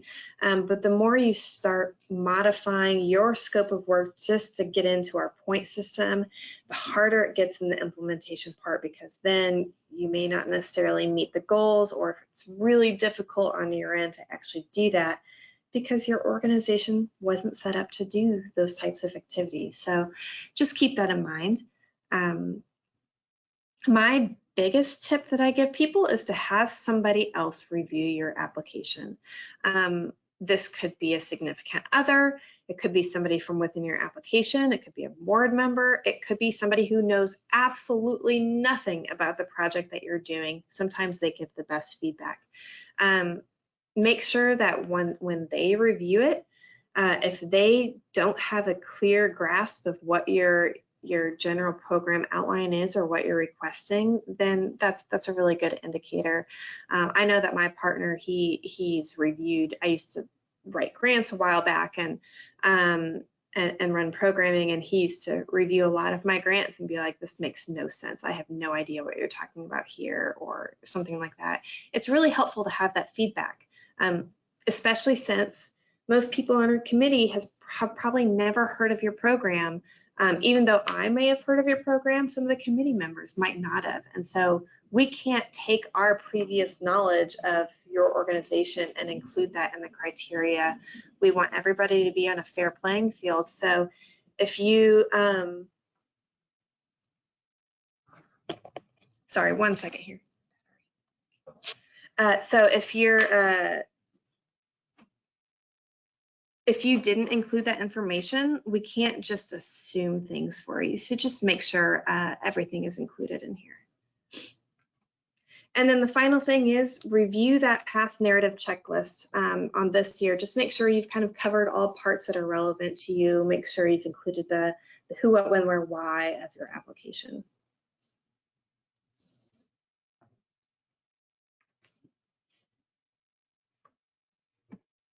All right, next up is the direct relationship to Parks and Wildlife, and we've briefly touched on this a little bit, but I'm going to go into detail about what this means and what resources our agency has available. So in the past, if you've worked with multiple of our programs, then you would have got a point for each program that you worked with. It's not necessarily the case anymore. So we're really evaluating the quality of participant involvement in sustained direct connections to TPWD. And so we're really looking at what is that connection to the agency? Do participants understand that connection? Are they likely to continue that relationship with the agency moving forward? It can mean, programs are so different, it can mean a lot of different things. There's a new requirement for this grant that you must have at least one of these relationships. And again, it's going back to our mission of diversifying the audiences engaged with the agency. So we want to make sure there's at least one connection. Like I said earlier, if I assisted you in answering questions for the grant, that does not count. If your organization happened to have one of our local parks grants or our target range grant or something like that, just a different grant from our agency, that does not count here either. So just keep in mind, what we're really looking at in this section are these three different components. So that participants are visiting a TPWD operated facility. So this could include our state parks, WMAs, fisheries, state natural areas, anything that's really owned and operated by our agency. And also I will say that paddling trails count here too. So we do have some paddling trails and they will count towards this section. Also integrating TPWD education programs. I will have a slide and I'll actually give you a brief overview of all of the different resources our agency offers. There are more not listed just because our agency does so much, but kind of the main programs I'll give you a brief overview on. This could include like our NASP program or Angler Education, Hunter Education, Project Wild, Texas Outdoor Family, all of those included. And then the third component here is participants working directly with TPWD personnel. So volunteers wouldn't count, they must be like a paid staff person, but sometimes we have biologists come out and give lessons to your school groups, or we have, let's see, like our Texas Outdoor Family, you're going to be working directly with them during an event and they're going to be providing services. Or you go out to a state park and an interpreter gives an interpretive program for you. All of that counts. So just make sure that, those staff members are working directly with your participants and that connection is there. I will refer to the TPWD programs and sites document listed. So that gives you a brief overview of the programs. We're in the process of updating it, so there might be a few things that are a little out of date, but the biggest thing that you can get from that document is the links to each program are listed on that PDF. So you can actually click on that link and it'll bring you to that section of the website. Our website can be a little bit hard to navigate because it's so big and it's just a little clunky, but that can help bring you to exactly where you need. Also, Jessica and myself are really great resources for you. So if you have any questions on how a particular program works, we can explain that to you and also connect you directly with the staff people who run that program so we can help bridge that connection for you. So really use the resources that you have available and include those in your application if available. Real briefly, I'm going to talk about in the last, I think it was 2 years ago, there were some site transfers that are no longer part of Texas Parks and Wildlife's group of sites. So during the last legislative session, they moved several of mainly the historic sites to the Texas Historical Commission.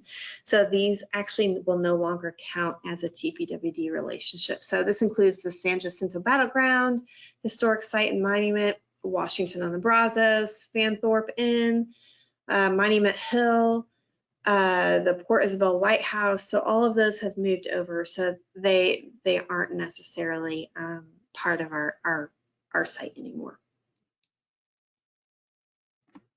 And then next up, I just wanted to give you an overview of the different resources we have available. If we were in person, sometimes I have certain groups come in from, like Texas Outdoor Family Group, come in and give you a brief overview, and so you can meet that connection. Like, let's say if we were in Dallas, the Dallas rep would come in and talk to you about it. For the sake of time, we didn't do that today, and so I really wanted to refer you to that document that we have available talking about the TPWD resources, and give you just a very high-level overview of each of these programs. Again, reach out to us or other staff members to get more information. So first up, we have some of our education programs like angler education, boater education, and hunter education. These all are obviously focused either on angler education and fishing, or boating, or hunting. Those three programs really are all similar, as they typically follow the train the trainer model and offer classes and certifications for their respective, subject matter area. They all have staff who are typically regional. So if you live in the Dallas area or El Paso area or Houston area, Central Texas, there might be a different staff person who can help run programs for you. They're all slightly different, but again, most of them include that train the trainer model. So if you're interested in those, definitely check those out. A lot of times we'll have groups who their staff will get trained in hunter education and then go out and lead their own programs for hunting programs and incorporate those hunter education materials into their actual programming. So that's how a lot of our grantees get involved with those programs. We also have an archery program, and there's a few different archery components. I'm going to say the main two components are the community archery and NASP program, but we do have some other like get outside programs and some other bigger like one-time event programs involved with archery as well. So there are a few additional options except those just listed here. But the community archery program will really focus on those community groups. So it teaches camps or clubs or parks and wildlife departments and after school programs beginning archery. And so they'll come out and bring out all the equipment and really give your staff and your participants lessons on beginning archery and get them involved with that. We also offer it's the Texas's version of the Natural Archery in Schools program. So it's really the Texas Archery in Schools program, but it uses the NASP lesson. That's for grades 4 through 12, and typically that includes archery in their PE courses. And so, they might have a couple week section in their PE courses just for archery. And we have Bernie, who's with our program, who typically leads that NASP section, and a few other staff members as well. And so if you're interested in that, you can definitely get involved and contact our archery people. We also offer Becoming an Outdoor Woman program, which is a 3-day workshop providing an atmosphere where women feel comfortable learning the new outdoors. I will say that this is an incredibly competitive workshop to try to get into. They sell out within like 2 hours, if not sooner. In fact, the registration for the next Becoming an Outdoor Woman, we often call it BOW, just passed for their October workshop, and I mean, they just sell out so quick. So just keep in mind those types of things when you're incorporating like BOW into your workshop, that it might be really hard to get in there, and so it may not necessarily be feasible for your organization. We also have a newer section within the last couple of years, which is our distance learning educational resources. So this is definitely newer to the agency, but it includes like a virtual TEKS aligned programs, on-demand videos, in-person field trips and classroom visits, teacher training, and other curriculum. And it's really, again, distance learning. It's all online based. Keep in mind that for co-ops purposes, we're really looking at the overall how well you include these relationships. And so If it's just like you provide a link on your website for people to go check that out, that might not really count towards that connection. So we're really evaluating the quality of that connection and how well that you include those resources in there.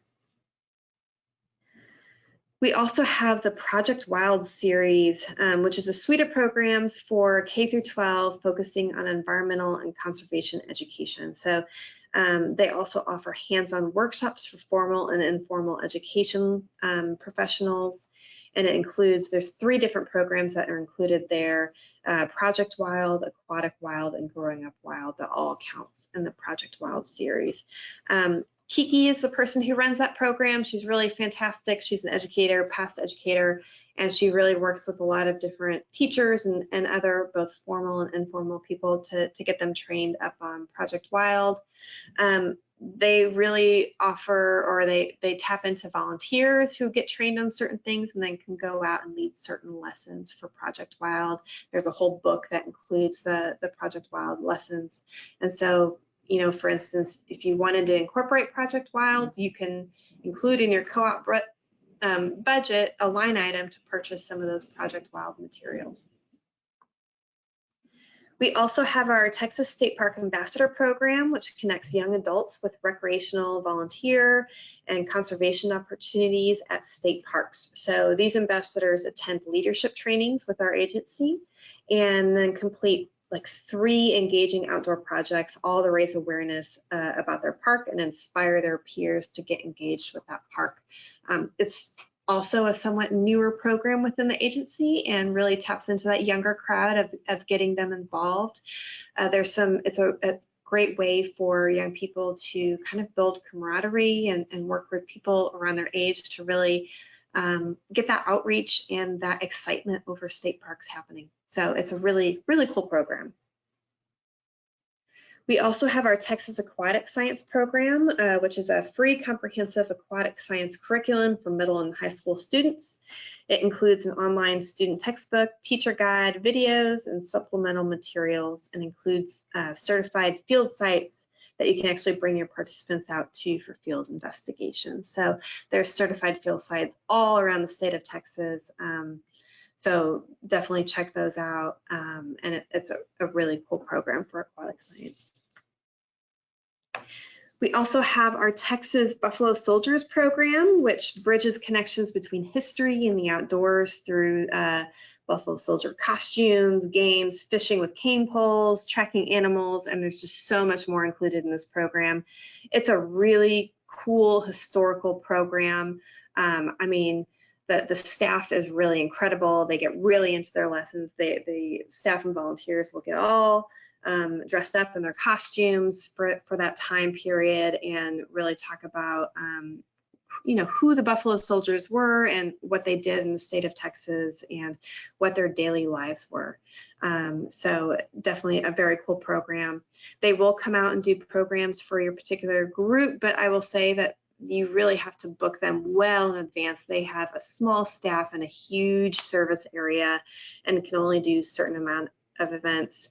Also keep in mind that they're like in full like wool costumes. So if you really want like a summer program that might not be logistically possible with them and they may turn you down because they don't really want to be out in the 100 degrees heat in their full costumes. So definitely make those connections well in advance as they can fill up pretty quickly. And then next we have our Texas Outdoor Family Program. So if you have a camping program, a lot of our partners tap into this program. It's a low-cost camping workshops for families and youth groups in Texas state parks. They only camp in Texas state parks, so keep that in mind. They will not come out to different sites for camping events. They can't come out for schools or anything like that. It's just in state parks. They also host outdoor leadership trainings to provide community leaders who are organizing TOF campouts the tools they need to effectively and safely coordinate camping and recreation programs. So it's a really cool leadership training program that they incorporate. And those people who attend those outdoor leadership trainings will then go on to bring out their community groups through Texas Outdoor Family Workshops. So very cool program where you spend essentially the whole weekend out in a a state park, they'll provide all of the resources for you, all of the camping gear. They'll lead interpretive events for you and activities, so teach you how to do geocaching or how to cook over a fire. There's a whole lot of different aspects of what they do. So they do only serve certain demographics, but if you are a co-op grantee, you can qualify to be a TOF partner. Again, they fill up pretty quickly, and so just keep that in mind, that they might not have, they might not be able to do like 20 campouts events with you. It might just be a couple, and that they also have a small staff of people who are running all of these programs. And they also only run during certain times of the year, so they do not bring out groups in the middle of the summer to do campouts. They want to make sure everybody has a good time, especially if you're a first-time camper. So it may just be in the fall and spring and winter that they do their camping events. So just keep that in mind. We also have our Texas Nature Tracker programs, which is in our wildlife department, and they're really focused on citizen science monitoring. That includes like volunteers of all ages doing scientific data collection on species of concern in Texas. So they use the iNaturalist platform to educate participants on flora and fauna and monitor areas throughout the whole state of Texas for that. And then last but not least, we have our Texas Naturalist program, which is a partnership between TPWD and Texas A&M, where volunteers enhance their love of nature by receiving in-depth training in wildlife and natural resource management taught by experts in the field. So these master naturalists receive a certain amount of hours of training, and then they're available to speak to other groups and lead education programs to the public. Many of our co-op groups actually use master naturalist volunteers in their programs, so that's definitely an option as well.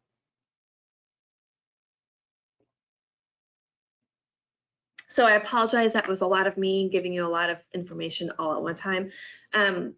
Again, I'm going to refer you to that TPWD programs and sites document, and also to our website. If you want to bridge the connection with any of these programs, we recommend reaching out to them now and making sure that your program is fully developed before you submit a grant application. Our committee is made up of people from many of these programs too, and so they can kind of see through to see, you know, do you really understand what this program is about? Do you understand how it works? If you incorporate this program and it's not really how the program is set to work on their end, we know that. I know these programs very well, so does our committee. So we can kind of see through that. So just make sure you're not doing like a whole, just listing a ton of TPWD resources that you're going to do. Make sure it's really feasible for your project and what you're going to do with your participants. We want to make sure that you're successful and that you've really thought about all of these connections. And our agency just has a ton of different available resources that many people didn't know about. So we're here to help bridge that gap. So with that, I'm going to flip back over to our application here.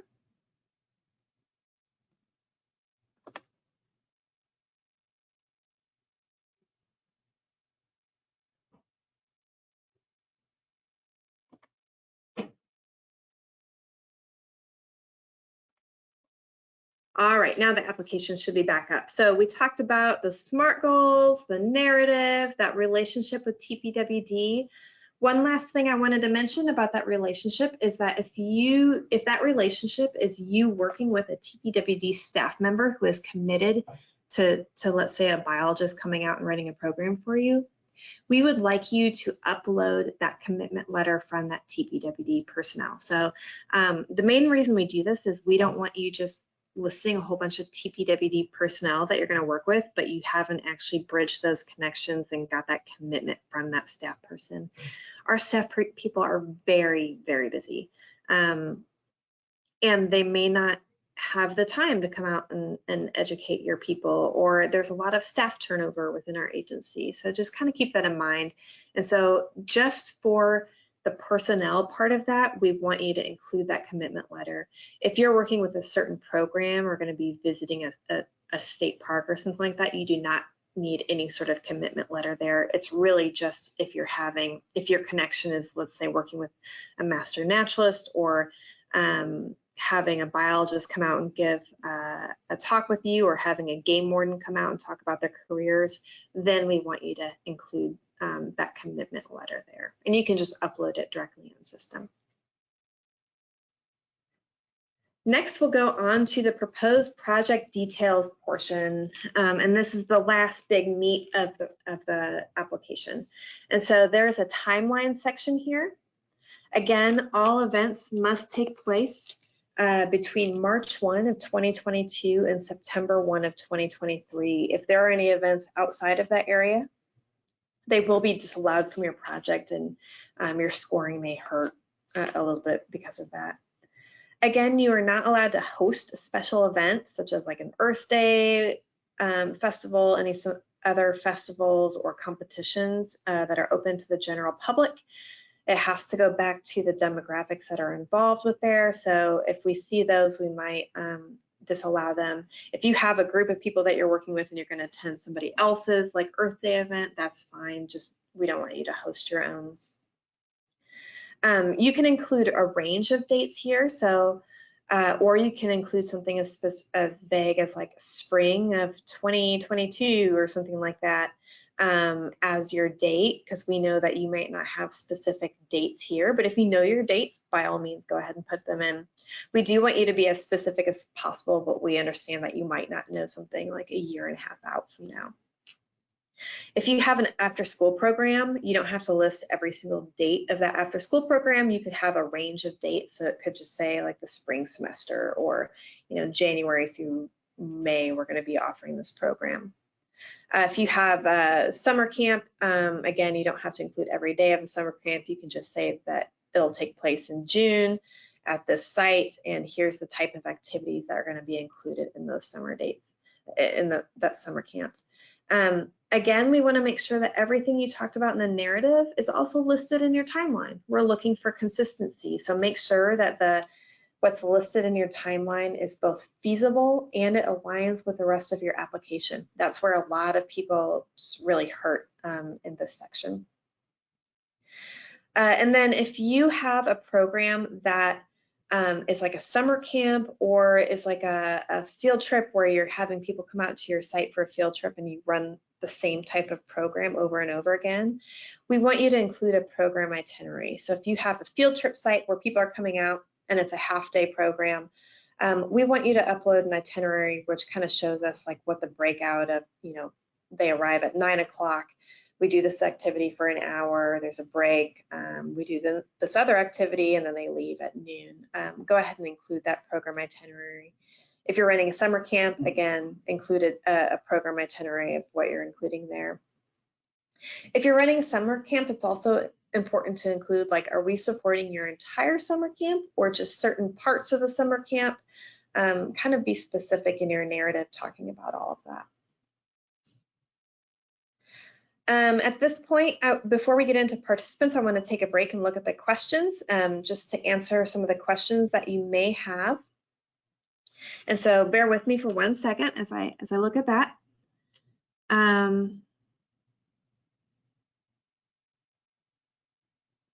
So there is a question saying, do all of these TPWD relationships need to be achieved to qualify? So, our particular organization might do a couple of these, but they may not be able to go out to TPWD facilities, so that's limited. The answer is no, you do not need to hit all of these. Some programs that apply for our grant just hit one. They may only incorporate Project Wild, but they incorporate Project Wild throughout the entire grant proposal. They may just visit one state park. That is completely fine. Again, we're evaluating on the quality of that relationship as opposed to the number of relationships that you have with the agency. So again, don't try to write things that are not feasible for your organization. And if you are just, using the Hunter Education Program, that is great. You could still get a very strong score in the review part for that particular program. So you do not need to meet all of those different types of relationships with the agency. There's a question on the Texas Outdoor Family, if it's only state parks or does it include state natural areas that have camping sites available? That is a question I might need to refer you to the Texas Outdoor Family program. I know they do state parks, but I want to say they've also done programs at like Enchanted Rock, wherever there's camping facilities available. I want to say they visit more than that. But for that particular question, I may refer you to the Texas Outdoor Family staff. And if you wanted to shoot me an email directly, I can help bridge that connection with whoever is in charge of your particular area or the main person. Lisa Henderson is now the coordinator for all of Texas Outdoor Family, and then there's regional people who are involved, and so she's a really great contact for Texas Outdoor Family. She used to be based, she still is based in the Dallas area, but now she manages the entire Texas Outdoor Family program. And Lisa's wonderful. All right, that seems to be all of the questions that we have so far. So I will continue to move on and go through the application. So we're coming near the end. Don't worry, y'all. I know this has been a lot of information, but there's not too much more. Next up is the project participants. And again, demographics are 30% of the application score. So this is a really important part of it. So here you'll just list the total number of unduplicated participants served. So unduplicated, you may have participants that attend multiple events. However, unduplicated means you're only counting them one time. So we want to know how many individual people that you are going to be serving in your program for our grant. There used to be scoring criteria where the more people that you serve, the higher the score. That's no longer the case. So we do have some projects who only serve 10 people, but they serve those same 10 people for an entire year. So it's, you know, they are still very competitive with our grant. So it's not necessarily just the total number of people that you're serving.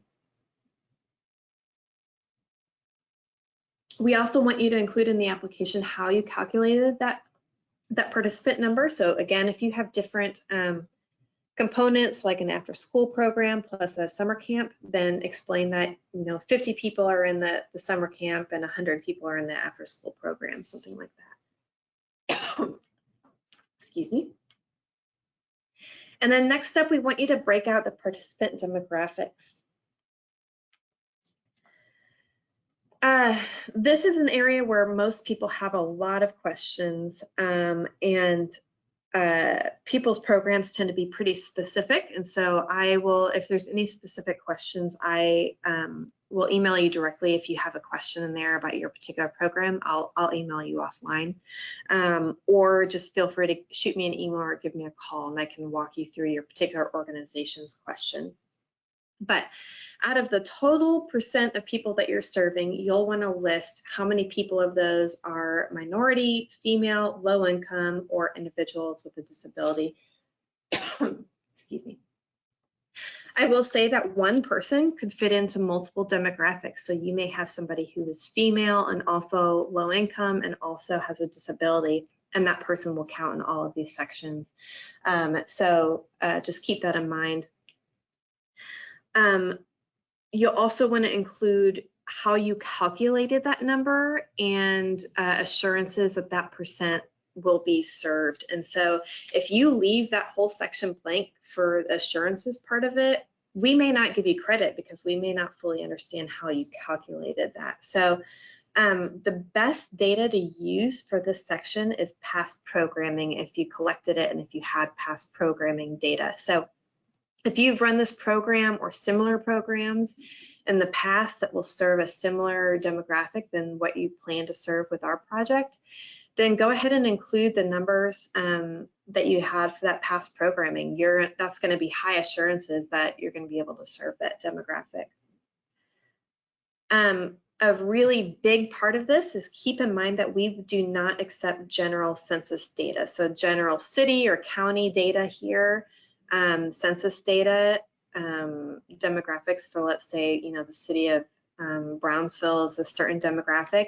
We will not accept that. And it really has to do with, even though your general city or county data might be representative of certain demographics. That's not necessarily who is going to sign up for your particular program. So we want it to be a little bit more specific to who you are actually going to be serving. If you're partnering with a school group, you can use the school's PIMS data. That's PIMS. It's their local demographic data. Keep in mind that you're going to be required, if you receive points in this section and you get a grant, you're going to be required to actually report on these demographics. So do not include anything in this section that you do not have the ability to collect and report on. So if you're working with a school group, some people have a hard time getting that information from the schools of the actual people who are served. So keep that in mind. If you are running an after-school program and you want to use general just school data, but you're only serving 5 people through your after-school program or 10 people, you may need a little bit more of assurances there that the people who are signing up for your program actually align with the demographic. And also for the 10 people who actually participate in your program, in your after-school program, you're going to need a means of collecting whatever relevant required demographic information that you put in here. You're going to need to be able to collect that information. So if you do not have the means of collecting that information, do not include anything for that particular demographic. You also, if you're working with a school, give teachers a heads up that you're going to have to require that data collection. Some schools are not providing teachers to provide this to their community groups anymore, so keep that in mind. If that's the case, then you're going to need a way of collecting that on your own. A lot of people want examples of how to collect this information. Again, if you've had past programming, that's the best way to collect that. But a lot of different groups do this in many different ways. So sometimes groups will partner with other community groups like Boys and Girls Clubs or schools who already collect this information and they just use that. That's totally fine. Some people have a registration form where they collect certain demographic information here. Some people do a self-reporting survey. That is all completely acceptable. You just need to be able to collect that information, and then if you get a grant, report on the demographics for the people who actually attended your program.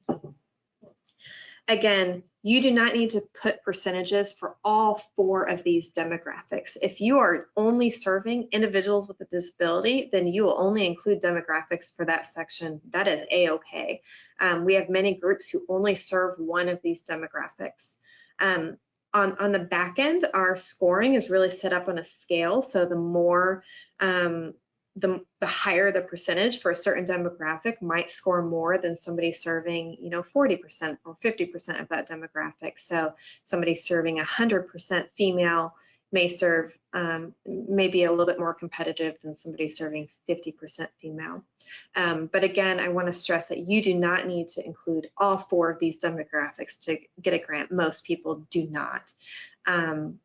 Most people might serve 2 of these demographics, and so they would only include the zeros for the other ones they're not serving, and then only include information for, let's say, low income and individuals with a disability.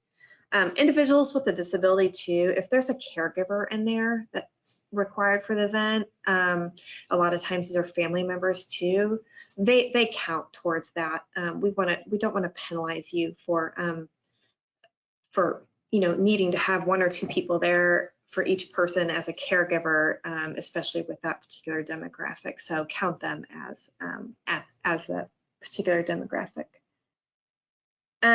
This section's really important as it's the basis of why co-op was created, and that's why we put so much importance on being able to really estimate who your participants are and being able to collect that information if you get a grant. Again, if you don't have the means to collect that information for a certain demographic, like some people are really uncomfortable or don't have the means of collecting income data for their participants, that is totally fine. Then just put a 0 there. You may not get points for that particular demographic, but you may get points for other demographics who you do have the ability to collect information on. So just keep that in mind. Very few projects receive points in all 4 of these categories.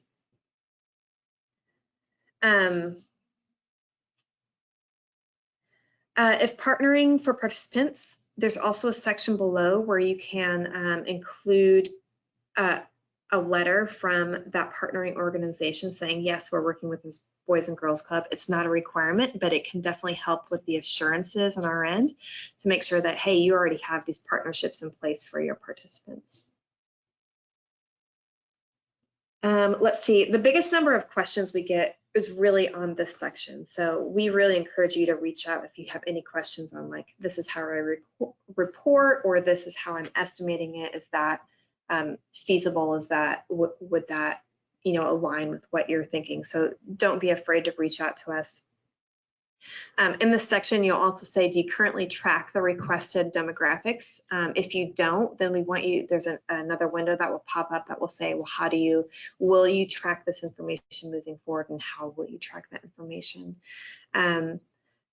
Explain how you'll recruit your participants and what partner groups that you're going to have associated with these demographics too. So you'll just want to make sure to have all of this information kind of listed there. And I'm going to go back through and answer some questions in the comments. We have a couple there.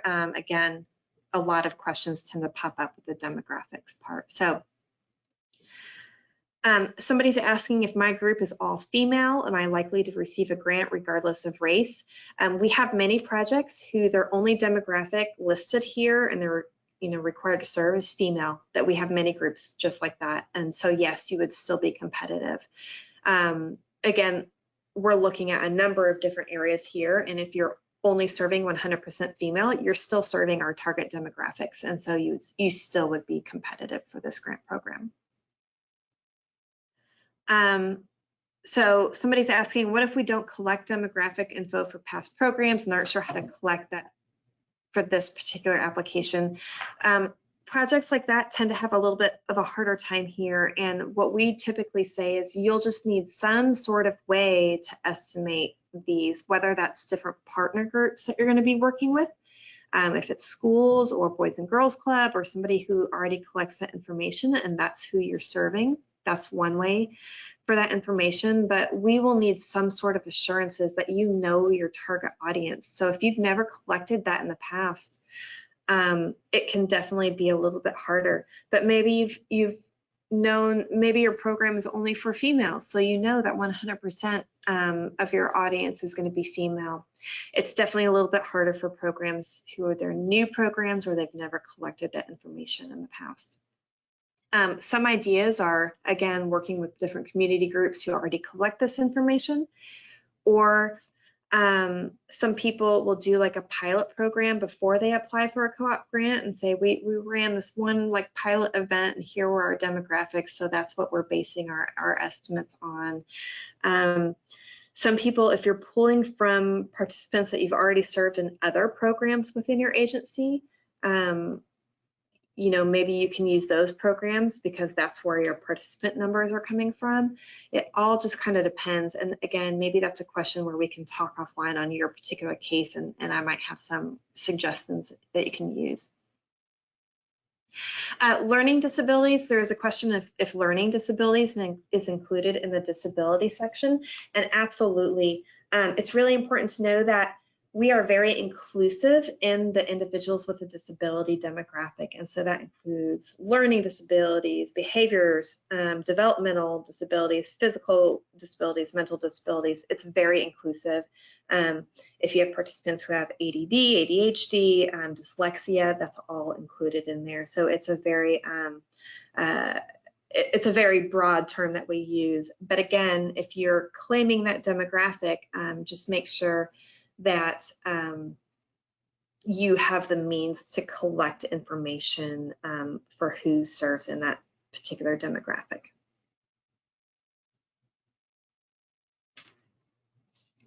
All right. With that, we're going to go ahead and move on to the last section of the grant application, which is the budget.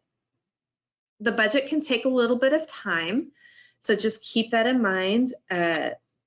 You can have up to like 60 grant line items listed on the budget, and every time you do that, our system just takes a little bit longer to process, so be patient. We always say save often, and it can take, up to a minute or two for it to fully save and go through that if there's a whole bunch of line items. So be patient. I often tell people to work offline with a budget first and then just transfer everything over.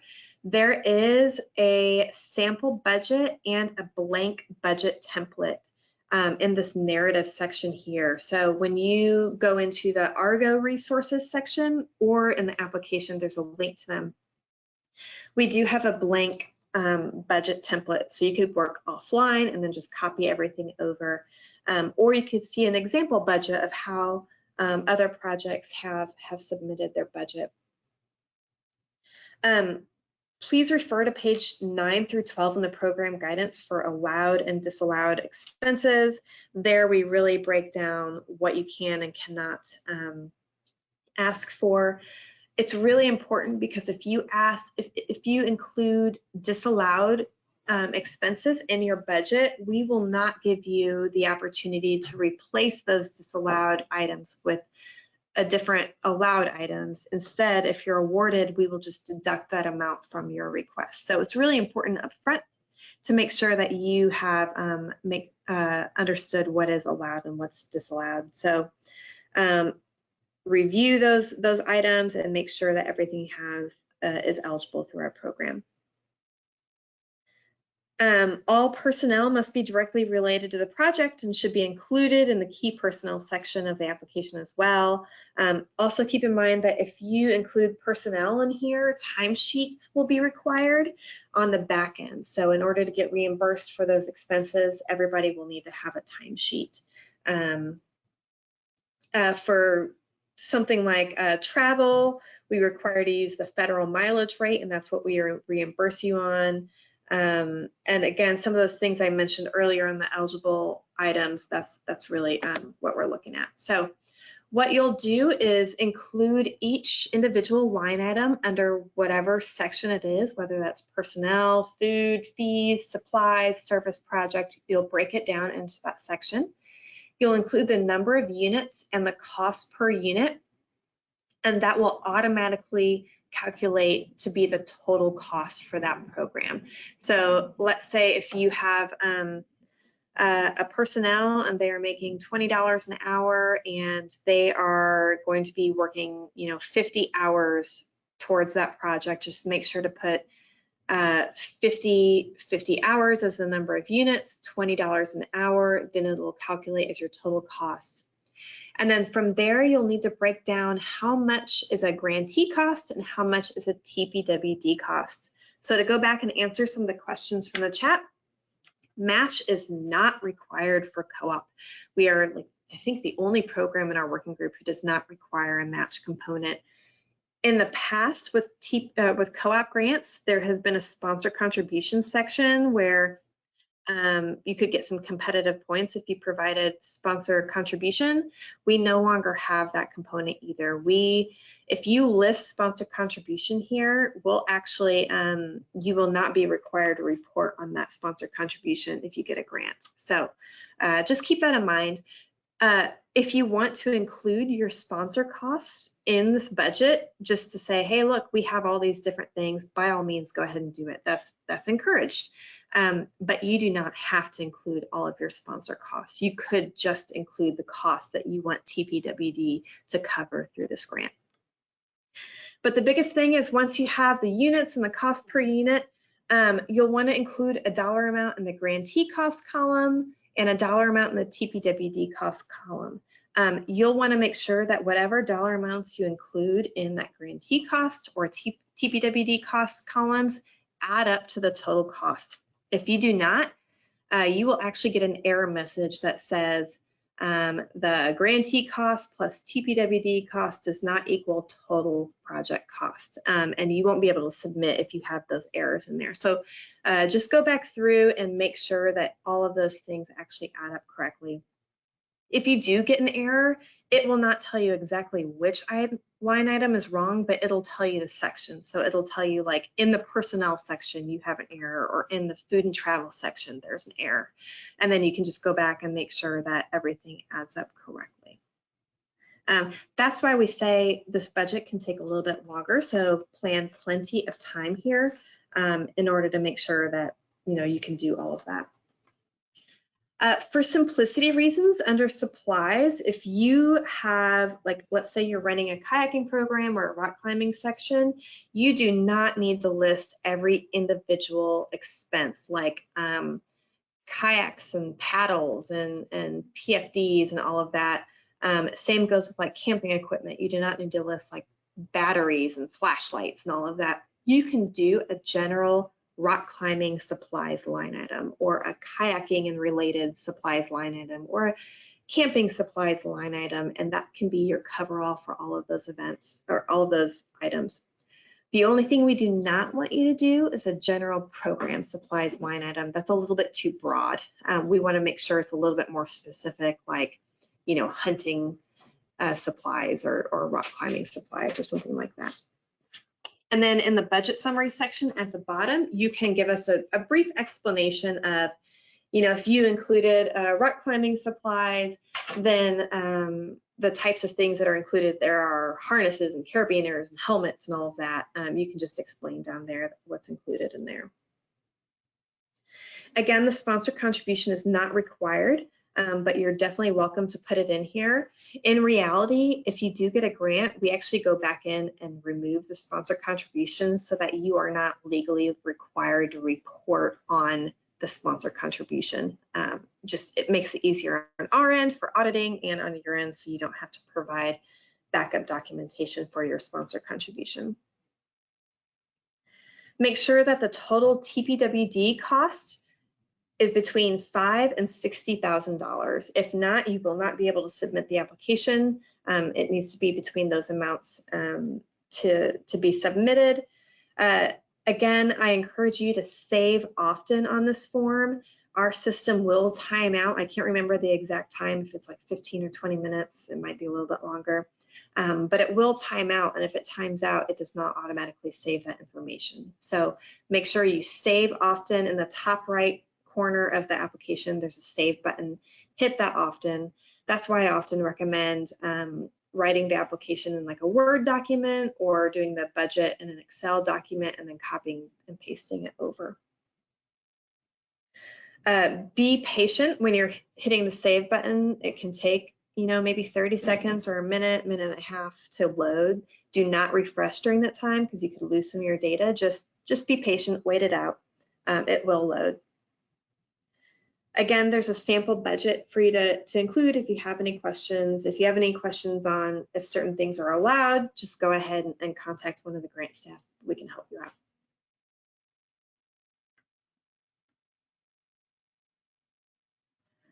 All right, now I'm going to go back over to the PowerPoint here.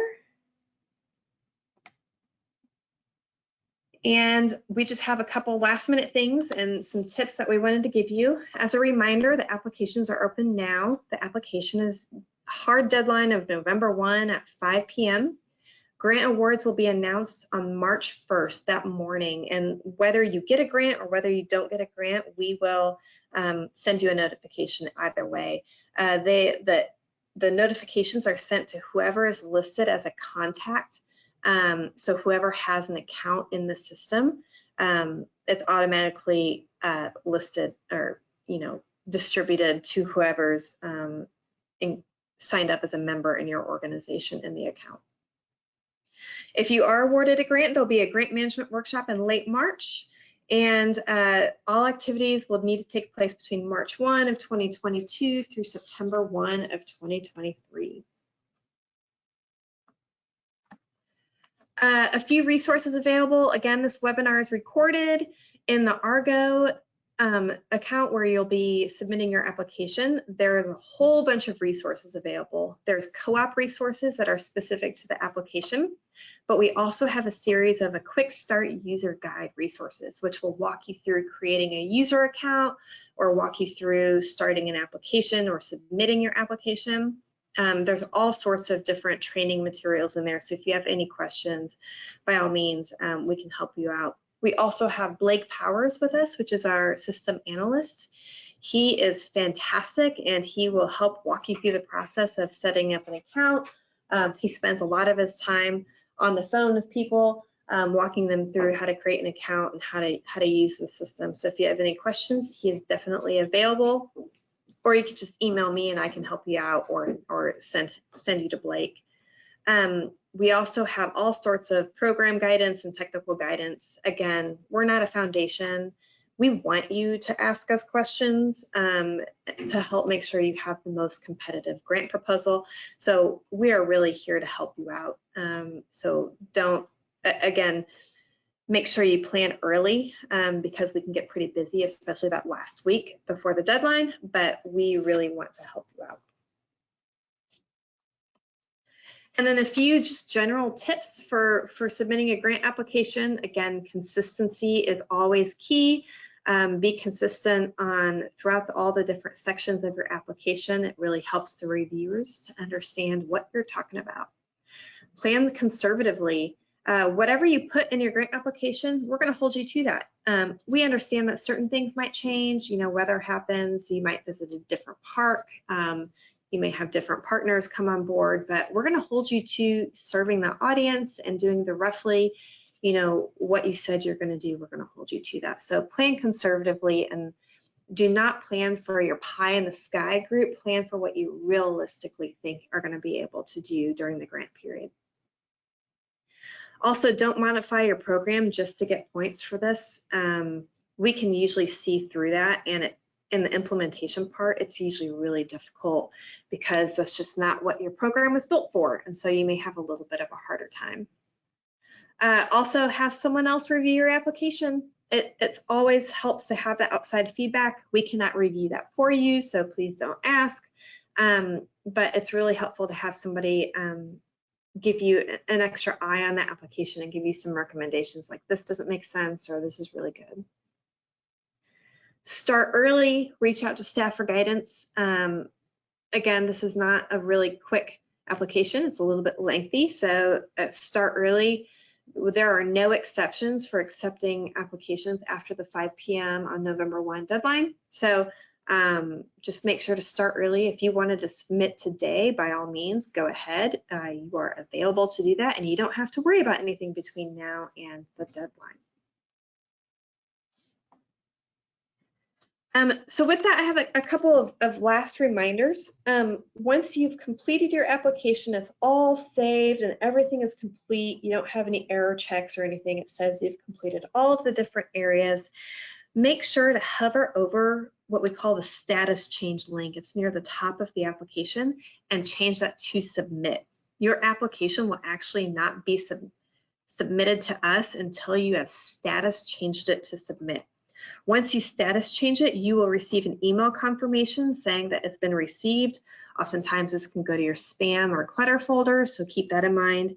If you do not receive that confirmation email, I highly, highly recommend you reaching out to us and we can tell you if it's been submitted or not, so we can walk you through that. But again, no exceptions after the deadline. If it wasn't submitted, it wasn't submitted. So make sure you hover over that status change and change it to submitted.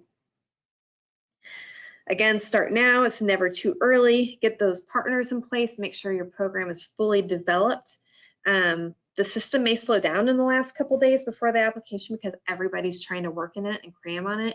It's amazing how many applications come in like within the last 30 minutes of the deadline. Please don't do that. There's so many issues that could arise during that time, and we just want to make sure that you spent all this time working on your application.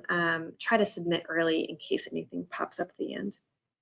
We also want to tell you that if your grant is not awarded, please don't be discouraged. Like I mentioned earlier, we get far more applications who apply than we have funding for.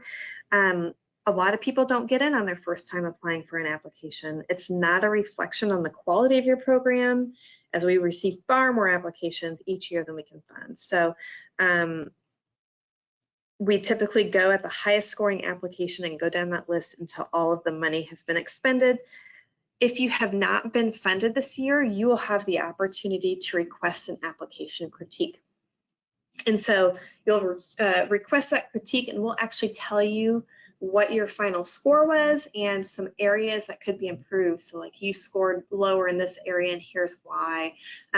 We're also happy to, after that critique, then meet with you to talk about how maybe you can make your grant a little bit more competitive in the future. So again, we want you to have strong project proposals.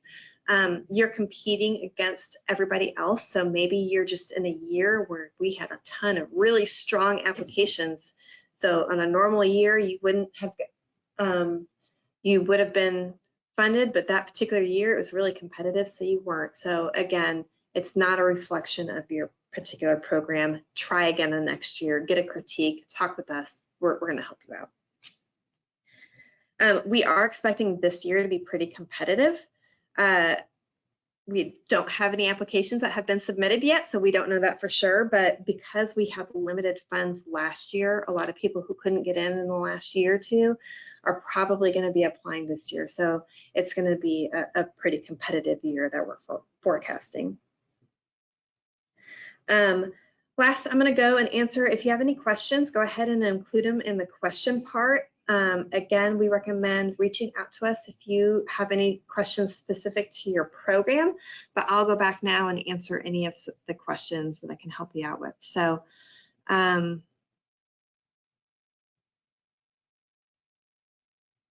there's a particular program about your sorority program events. I'm not entirely sure I understand that, so you may want to reach out to me directly about your particular program, and I'll work with you to help answer your question. Somebody's asking the average overall score for awarded grants. It really depends. Hardly anybody receives full 100 points. Actually, nobody ever does. I think our highest scoring grant would maybe be in like the 80s. So just keep that in mind. It's hard to say the average because each year you're competing against each other, and so you get so many, you know, different ranges. Some people can score as low as just a few points. Some people can score in the 80s. You just never know. With the average amount and where the cutoff is for funding, all depends on how much money is available and how much money that people have requested. So it's really hard to kind of give you that information up front.